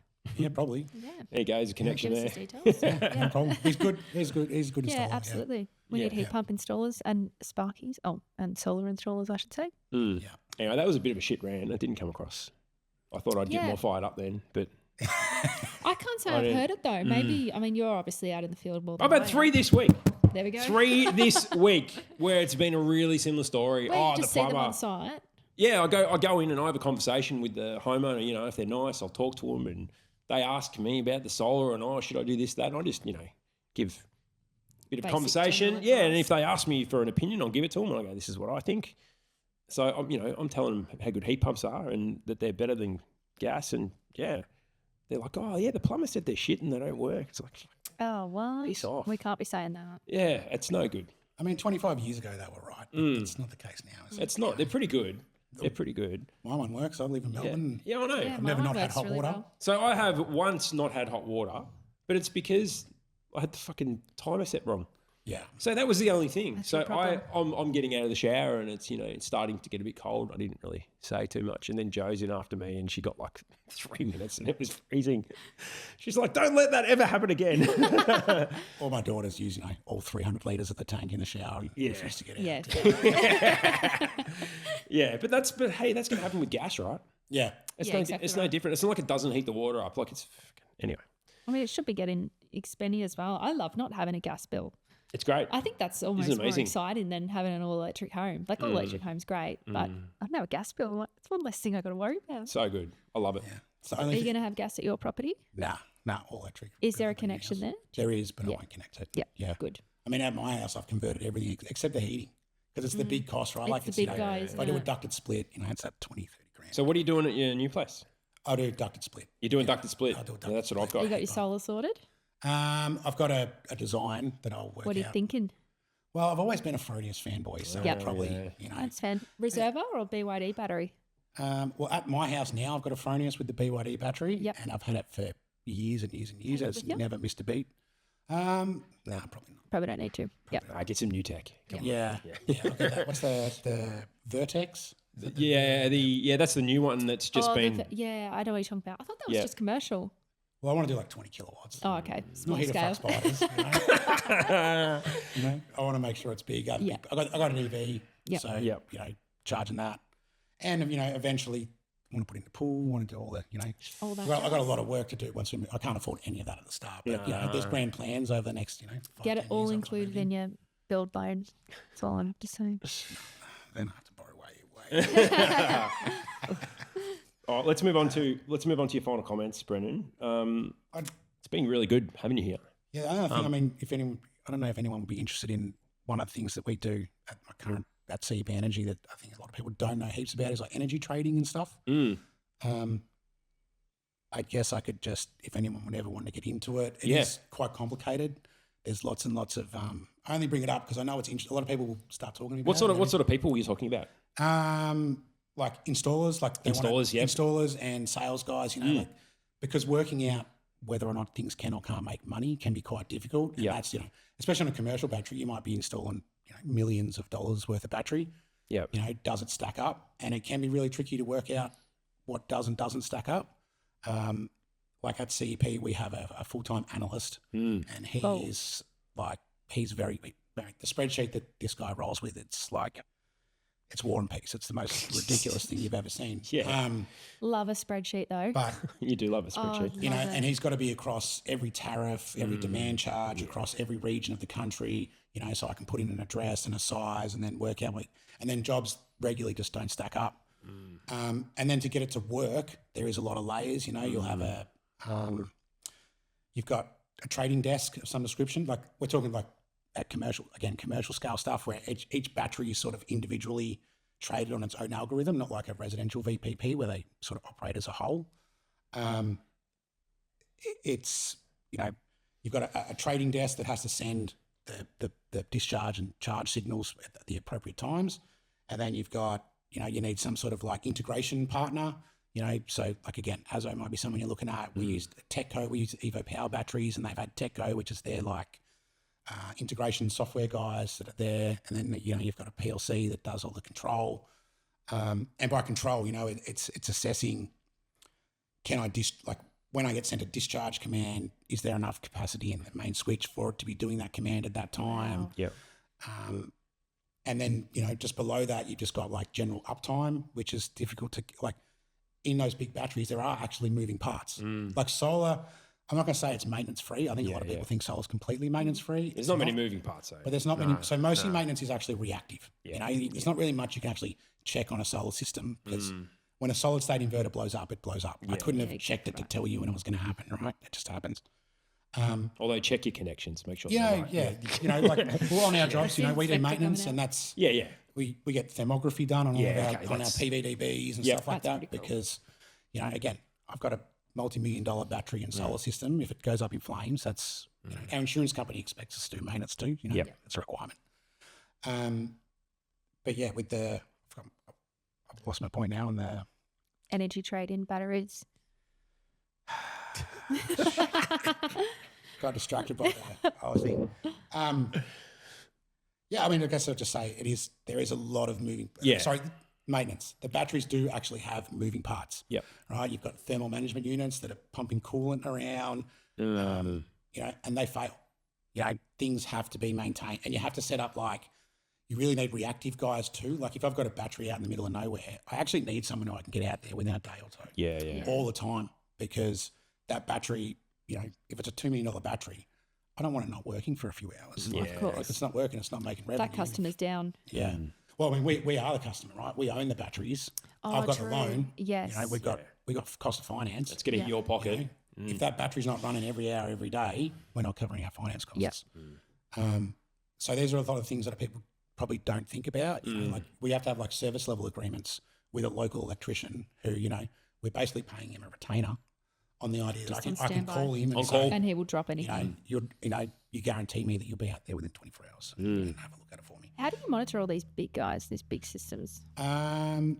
So just through the monitoring platforms at the moment. Yeah. You have someone just watching that full time? That's my job as well. It's been a part of my job. Every morning I jump on, I log on to all Check the the fleet. Check the fleet. Make sure the fleet's Make sure everything's good. Funnily enough, we've just started moving to AI. We're starting to get some AI into the business. Stop it. So now I'm like doing a bit of vibe coding. I want to see if I can bring them all into like a central dashboard. Yeah. Because we've got Fronis inverters, Sungrow inverters, Evo batteries. Cool. It'd be cool to get it all into one platform and something I've never been able, I don't know how to code. Get You don't need to. Yeah, Claude just codes for you, mate. Don't worry about that. Yeah, I've started it. It's quite amazing. You sort of just talk to it and it spits out software. It's amazing. It's amazing what it can do. I haven't got it all quite. Dealing with APIs and stuff is turning out to be trickier than I thought. Fronius want to charge me for the API, which is kind of annoying. Yeah. Sungrow look like they'll give it to me for free. We'll see how we go. Other thing too is like even just connectivity. You really need to make sure you've got, like, so we use 4G routers on all of our sites. Yep. But not all 4G routers are built the same. You know, we use dual SIM 4G routers, one on Optus network, one on Telstra network. So if any network goes down, our batteries stay online. And a lot of your industrial IoT modems, they actually don't all run at the same speed.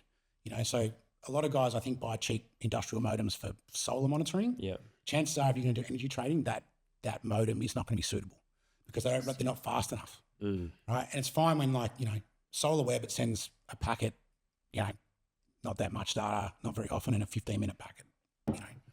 Whereas our batteries are sending 1 second data every day of the year, you know, so it needs to be fast. Yeah, that is. So you've actually got to have, like, you know, our routers are more like $600 and $700 routers out on sites, not your, like, you know, $100 one that you deploy. Go and get it at Officeworks or whatever. Yeah, but look, for solar monitoring that works. Like, I'm not of course. knocking it. You know, it's fine because even if the internet goes down for an hour, you don't give a shit because the internet comes back and then the inverter catches up and you're monitoring and you all squares away.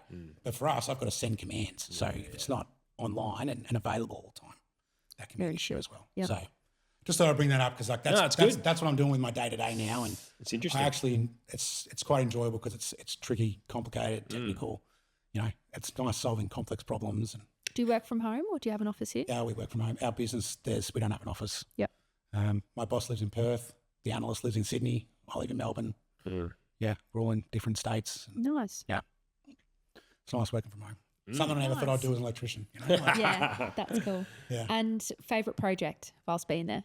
I really enjoyed Fortec, so we got some pretty cool sites. We've got the old Ford factory. We own and operate that in Geelong. Network in Geelong. We've also got the old Holden factory in. Is anyone even working out of them? Yeah, they're being converted into business parks. So because they're cool. huge multi-hectare sites. Yep. They're being broken up into like factoriettes. Okay, cool. You know, they lease out another bit. Solar. No one's there. They're quite cool for like heavy industry because of the infrastructure that's available. It's already there. Like, so there's one down there that's one of our tenants is called Q Pilot, and they got defence money. They're making parts for drones. They walk in, they're like, "Can I get a 2,000 amp connection?" Of course you can. This is the Ford factory, man. We got like 33 MVA coming in with a 66 kV feeder, right? It's got a HV ring main and all that sort of stuff. So they've probably been my two, Lionsgate and Ford. They've been really cool, especially going down there when they first started to convert, and you'd see all the old machines. Yeah, it's really cool. They're all getting stripped out, and you know, really cool. And if it's still there, or it's all been ripped out now? It's all been stripped out now. There's all the factories, all the ones that aren't tenanted are completely empty. And otherwise, there's like, you know, there's a window manufacturer down there. Yeah. There's Q Pilot. There's a strip of shops down the front with like beacon lighting. Yeah. A few of them. Oh, but how cool. You still got, so everything's stripped out, but you still got all that electrical infrastructure in there. Yeah. Yeah, you know, cool. like That's awesome. There's two 33 MVA connections to the site, right? At 66 kV. So that's not something you can that is huge. That's That's not something you can get. Like, you couldn't get that now, right? So How did they get it then?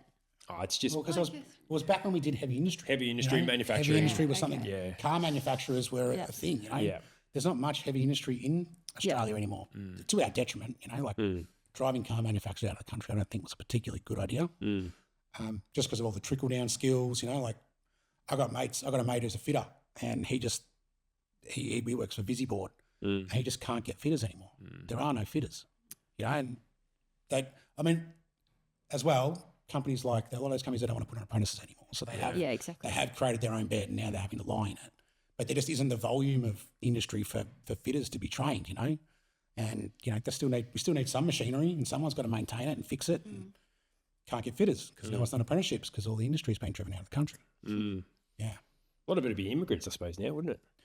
Yeah, but that's the only way to get it. Yeah, it's the only because there's no one else. Yeah, but even then, like, where do you get them from? Like, you know, who else has heavy industry? Yeah, that's true. The Chinese, but like, you know, you can get paid pretty well in China. Like, why do I need to come here now and do you know, 20 years ago you might have, but now there's no need. You know, Americans, you might get US fitters, like they've still got some manufacturing, like less than they had, but so you get some fitters out of there. But why are they going to come to Australia when they can get paid just as much over there? Over there, yeah.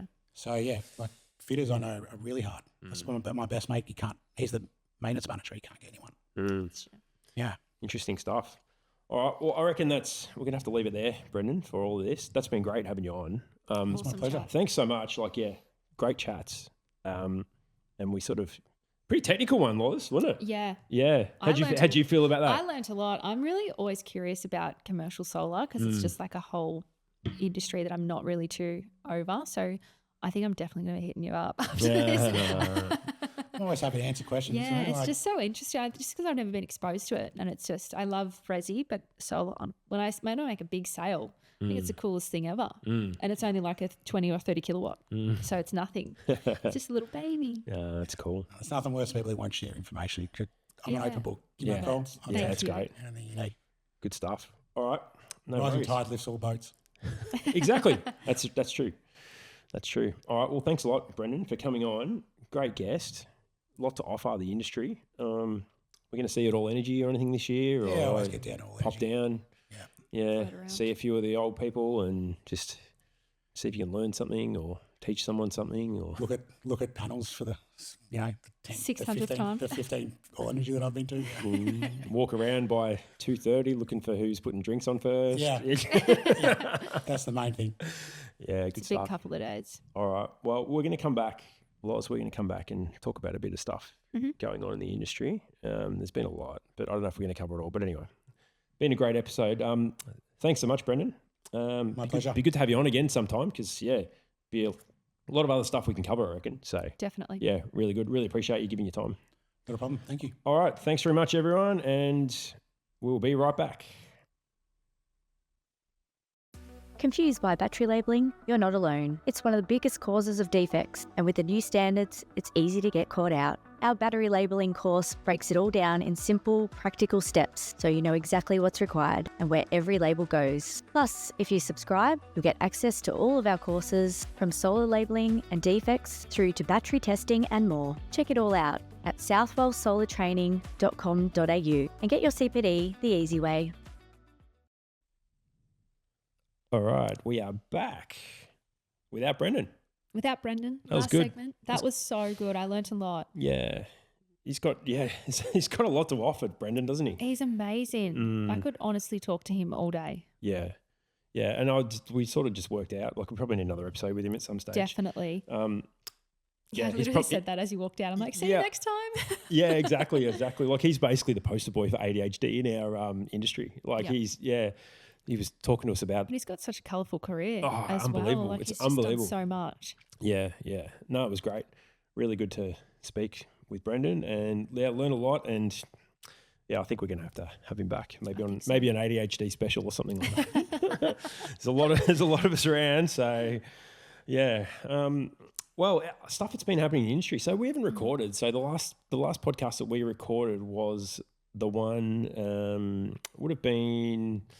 I think it was actually the one where we did the winners the finalists of the Smart Energy Awards. Yeah. It's the last one we recorded, and I think that's the first one we released out of that series, but that was the last one we recorded. So, yeah, like it's been ages. It's almost been over a month, I think. I think it's been longer.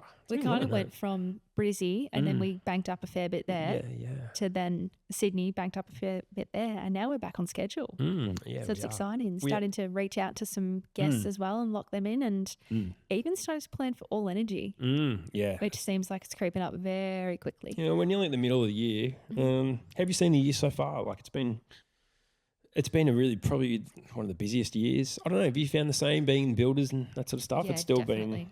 Yeah, and the average system size is definitely increasing as well on the builder side of things, which is really exciting to see. And a lot more customers coming back to us wanting to upgrade outside what was included in their contract. So it's been amazing. If anything, it's just been the busiest we've ever been. And I don't think a lot of people are having that quiet time in winter this year around. So, and it's almost like people are loading up for the next battery. The STCs are going to drop in December, right? At the end of the year. And I think people are going to start stockpiling and prepare a little bit better as opposed to what we did in February and March. But at least I think the impact of this drop is not going to be what we saw on May 1, is it? Like it's not like this May 1, that was insane. That was hectic. You know? And I think I've seen a lot of the battery prices go down. Yeah, I've been noticing that too. Well. I'm not even tapped into that, and I've been noticing that too. Yeah. As soon as the rebate drops, so does the price. Price has gone down. So I think that's good. I mean, it was a bit shit. I think there was definitely a fair bit of inflation across a lot of the wholesalers because they knew that they could get away with installers paying it. Yep. Hey, they weren't the only ones. Installers jacked their prices up to the absolutely. max. Yep. But no, I think panel prices are going up quite regularly. Racking's gone up. Everything has gone up significantly. Yep.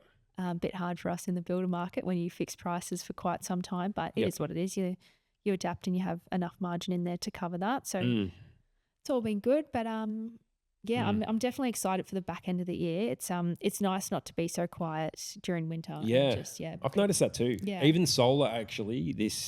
Maybe it's still a bit of a flow-on effect from the May 1, like because there probably wasn't a hell of a lot of solar being installed in that time. Well, it was neglected, right? I mean, people started there and probably took their first 2 selfies. And then did their battery selfies and kind of came back afterwards. So I'm seeing a lot of circling back to which I think is going to drop down now. Like we're probably 2 months after that drop. So probably should be going back to those sites and fixing them. For sure.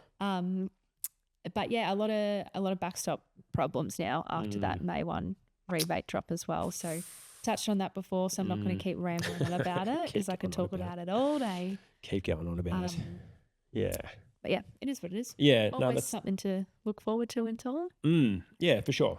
Well, we've also, we've got, I haven't even really spoken about since last podcast. So we had our Installer Night event in Perth. Yes. That was a great event. Yeah. Oh, I couldn't believe it. Turnout it was really good. Yeah, we had a really good turnout.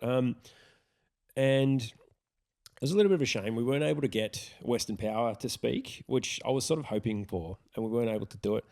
But I reached out to the regulator in WA and said, "Oh, look, we were trying to get Western Power, we weren't able to get them." And they sort of said, "Look, do you mind if we do 2 presentations then?" So they ended up doing another presentation. The first one was on their defects and their processes and all the stuff that we get them to talk about. And then they had someone else come in and talk about standalone off-grid systems. And I'm like, oh, this is cool. Really, really cool. Really interesting. Yeah, really interesting for me because I'm not in that space all that much. And yeah, had a really good chat to their inspector there. Really engaged crowd. They were super engaged through the whole thing.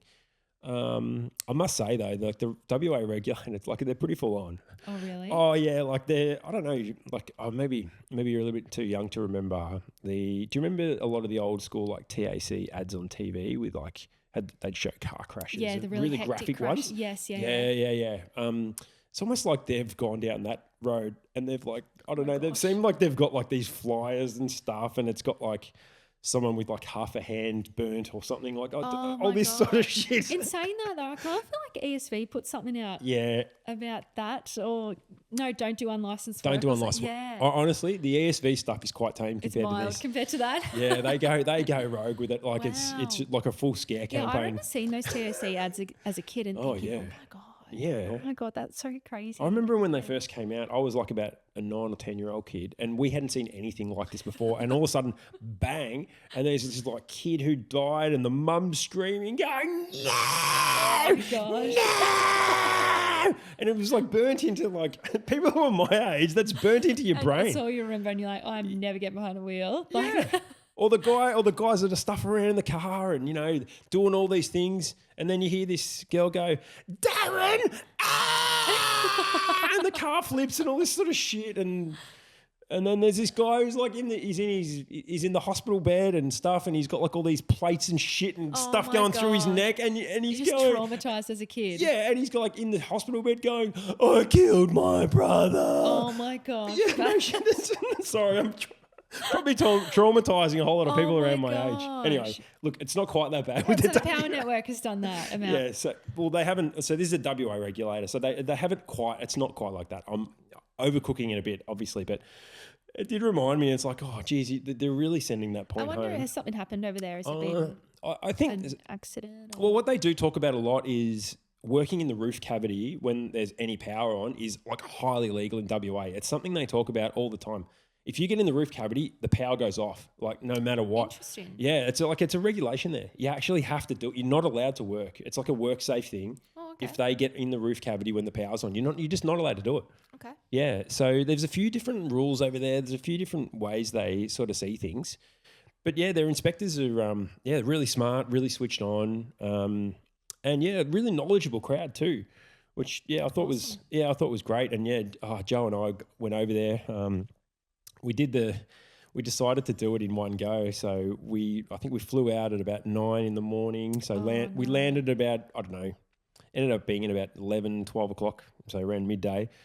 Had the day to have some lunch and go set up. And then once we did the installer night, we jumped on the red eye and didn't get accommodation and went back. Yeah, worse, had this kid behind me kicking the crap out of my chair, just going doom, doom, doom, doom, just like hitting the shit out of my chair. The whole plane it was like a nightmare. The whole plane was like interrupted. No, but the whole plane was interrupted because of this kid. And they had like the flight attendants there, like nursing this kid, they were trying to give him free Wi-Fi so the kid could watch Peppa Pig. And it's like, and we like had no sleep. And me and Jar just going, this is just fucked. Because I was the one getting kicked and Joe was next to me. Joe and the guy next to her got free alcohol for the whole flight, and I couldn't because I had to drive from the airport. So they had free alcohol the whole flight. So it made it bearable at least. Yeah, not for me, but anyway. So that was cool. Yeah, super engaged event with Perth. Awesome. It was amazing. So yeah, we've got 4 more events to go. They're both back-to-back nights. So we're in Gold Coast and Brisbane on the 21st and 22nd. So that's of July. So that's just coming up. So we're at the Southport Sharks Football Club in the Gold Coast. And then the next night we're at, I think it's North Lakes Hotel, something like that, in the northern side of Brisbane. And we're hoping to get a few people like from the Sunshine Coast come down as well. Oh, awesome. Yeah, then on the 4th and 5th of August, which is a couple of weeks later, we've got Western Sydney first. So we're out at somewhere in Rooty Hill. And then on the 5th, we're at Southern Sydney. I think it's called the Tradies Centre or something along those lines. Makes sense. What's a bit of a shame, though, is unforeseen circumstance. The Smart Energy Council will do their roadshows, and that's on the same night. It's our one in Rooty Hill. Yeah, so it's a bit of a shame that it sort of worked out that way. We're just going to have to get together with all these other people that put them together and organisers, and just make sure. Just black it out. Yeah. I mean, it's the first time we've done these events, so we've learned a lot of lessons about what's happening. Be good if we got together and maximised each other's event, which would be great. But we're still going to go ahead. We've got the Building Commission New South Wales speaking. Oh. So we've got Bruce Blacker from basically that's the regulator in New South Wales. Talk about all the licensing stuff. I've noticed, they're getting there's a lot of stuff being spoken about on the socials about the building commission. You've seen a few posts, haven't you? Yes, I have seen a fair few posts. I think, it's becoming mandatory on July 1st. So that's what's that? That's the certificates, I think, where... So the CCEW? CCEW, I think they call it, Yep. So now that will have to be lodged on their portal as of the 1st of July, which I believe previously it's on the Essential Energy portal. Don't count me on that. I haven't done too many in my time, but I've done a handful of them and it's quite a lengthy process. I mean, compared to our certificates we do on ESV, there's about 15 questions all on the one page. Yeah. And like lodging a CES is pretty easy for us. Yeah. We're all pretty well drilled with it now. We've had it for a while. So, but the CCEWs, they're quite curly. So hopefully it gets a little bit easier. But from what I've heard, I think the building commission are going to be coming down pretty hard on New South Wales installers. So just make sure you're doing your training, make sure you're doing everything compliant. Yeah. Well, I mean, usually when you hear about compliance and state regulators getting involved, it's usually ESV because they're very proactive with this sort of stuff. It's really good to hear building commission getting involved with it. I think they've got a bit of a focus on labelling, which is pretty good. Probably annoying the shit out of some people because they think they're getting pinged for things that they shouldn't be. And probably bollards as well. Bollards probably is another one. Bollards, you don't have to have them. No. In New South Wales, but unless you're installing under the battery. Well, you don't need them. Do you need it if it's under the battery STCs? You don't need a bollard anywhere unless you need a bollard. So it depends if it's whether it's subject. Exactly. Thanks. That's really helpful, isn't it? You don't need one unless you do. Right, Mr. Cryptic. Well, unless it's subject to mechanical damage. So you need to make an assessment on every job as to whether you would require it. I don't know. Maybe we're just a bit more diligent with them in Victoria, thinking that if you're not. So I always say if you're not sure, just put one in because that's gonna really help. I've certainly had a few even this week where the location of the garage or you couldn't get a car in there or anything like that. It's not really subject to mechanical damage at all. So I'm like, no, you don't need it. You don't need it, and that's absolutely fine. But I think, I don't know, they'll probably learn a few hard lessons with all this in New South Wales because the state regulator is being more involved. I'm really interested to drill down a little bit more on this and see what that means for them. Interesting to see how that rolls out. Maybe we can try and get them on a podcast. That'd be good. That'd be great. I'd love to do that. I would love to do it. We've had ESV on. So. Which one are they speaking at? They're speaking at both on the 4th and 5th in South Sydney and Western Sydney. So you never know. We might be able to swindle something. Well, I mean, realistically, so this new platform on the BC NSW, God, that's a bit of a tricky one. It is, isn't it? It's mandatory as of July 1st, but there has been a transition period. So I think you have been able to do it for a while. Yeah, exactly right. So it'd be interesting to see how it's been rolling out, what they're finding, and any advice. We might reach out to them. Yeah, it'd be really good because it just seems like, I mean, everyone's been doing electronic certificates on ESV Connect for forever now. It feels like in Victoria. I did actually a couple of months ago. I did some paper certificates. Oh my gosh! Yeah, I know someone. Triplet books? And, no. Yes, they were. Oh, really? Yeah, they're triplicates. Oh, 5. What's that? Quinplicates? I don't know. There's 5 copies. I just said that as a joke. No, I don't think they that was do. Genuine. They are. Yeah, so you write the top copy and then it carbon copies. My goodness. Yeah. There you go. Yeah, no shit. Like, so, and I think, this installer just used that because they had some books laying around. They're like, I've got to get rid of these. So that's fine. Good on you, mate. Go for it. Yeah. Anyway, that's, I hope that goes well for New South Wales. I'm not sure if other states will sort of follow. I know they've all got different ways of lodging their certificates of electrical safety or whatever they're called.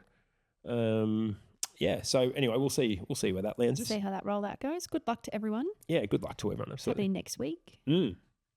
Which is the mandatory period. Yeah, July 1st. That's what I'm saying. Good luck. Yeah, absolutely. You watched a whole heap of installs happen today, tomorrow, Sunday. Yeah, for sure. Absolutely. People are just going to go off. That's right.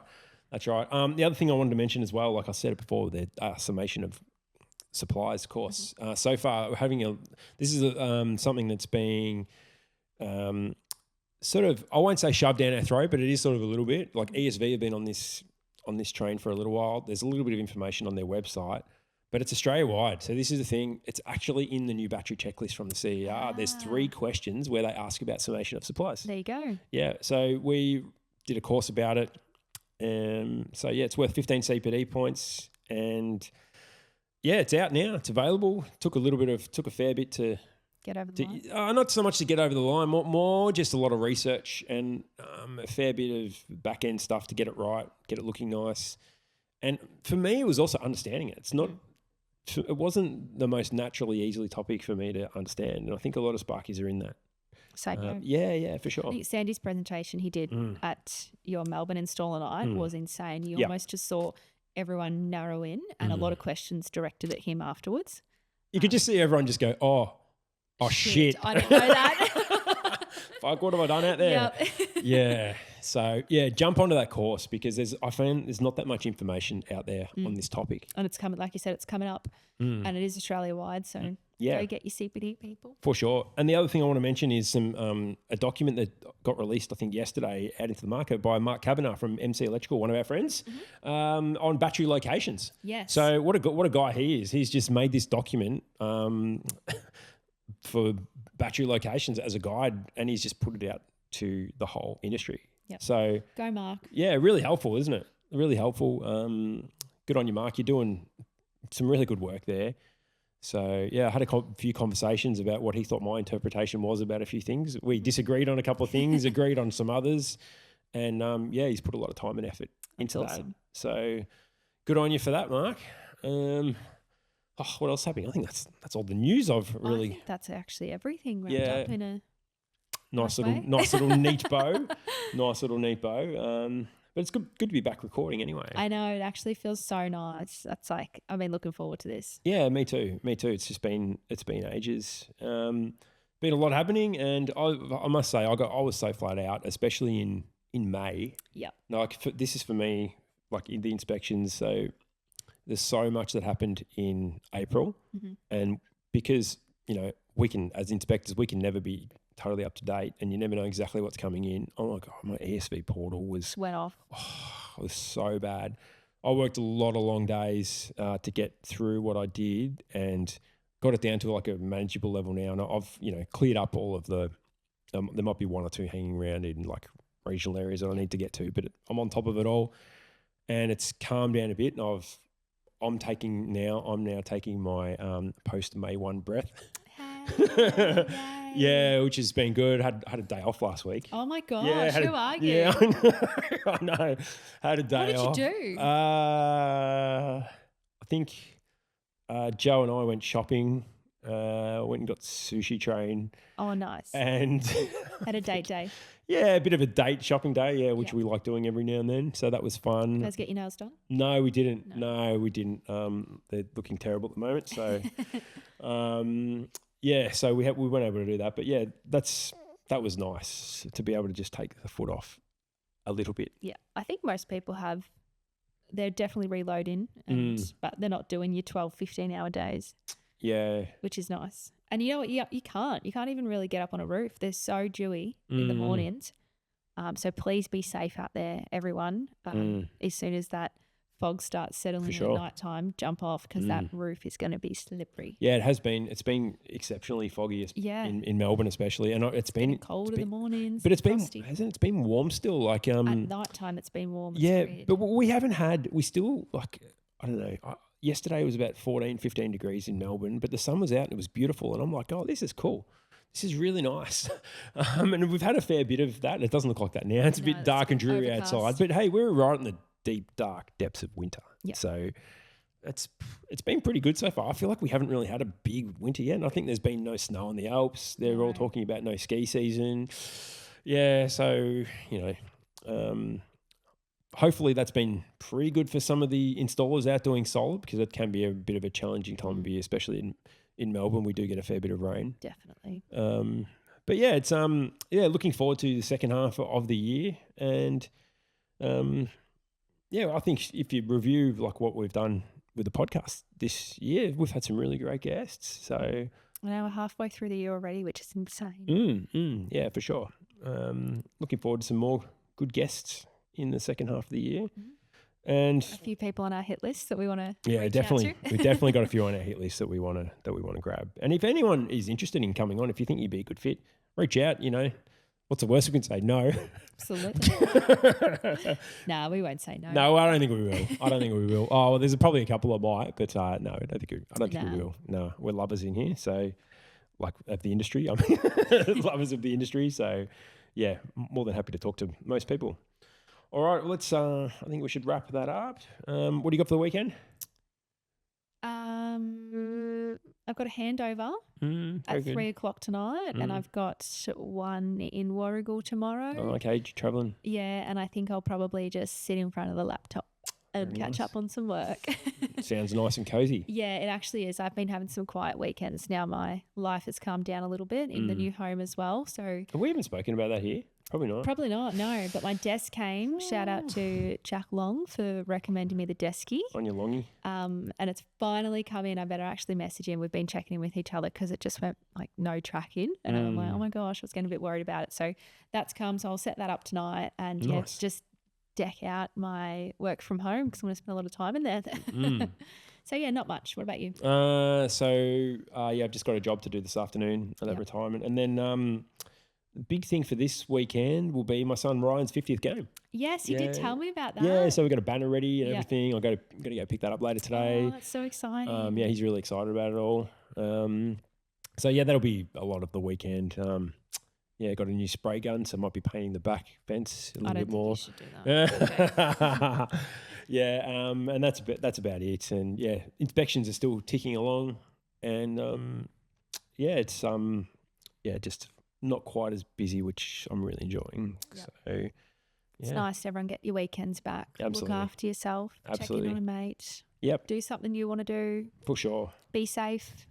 Definitely. And haven't spoken to our friend Luke Beattie for a few weeks. I hope you're going well, mate. I should reach out. But hope everything's going really well with all your treatments and everything, and you're doing well. Last time I heard you were. Luke. Hope that's still going. Been thinking about you a lot still. So yeah, that's pretty much at the end of it. All right, everyone. Have a great couple of weeks until we're back or whenever it's going to be. Stay safe out there. We love you all. And we'll see you on the next episode. See you soon. Thank you.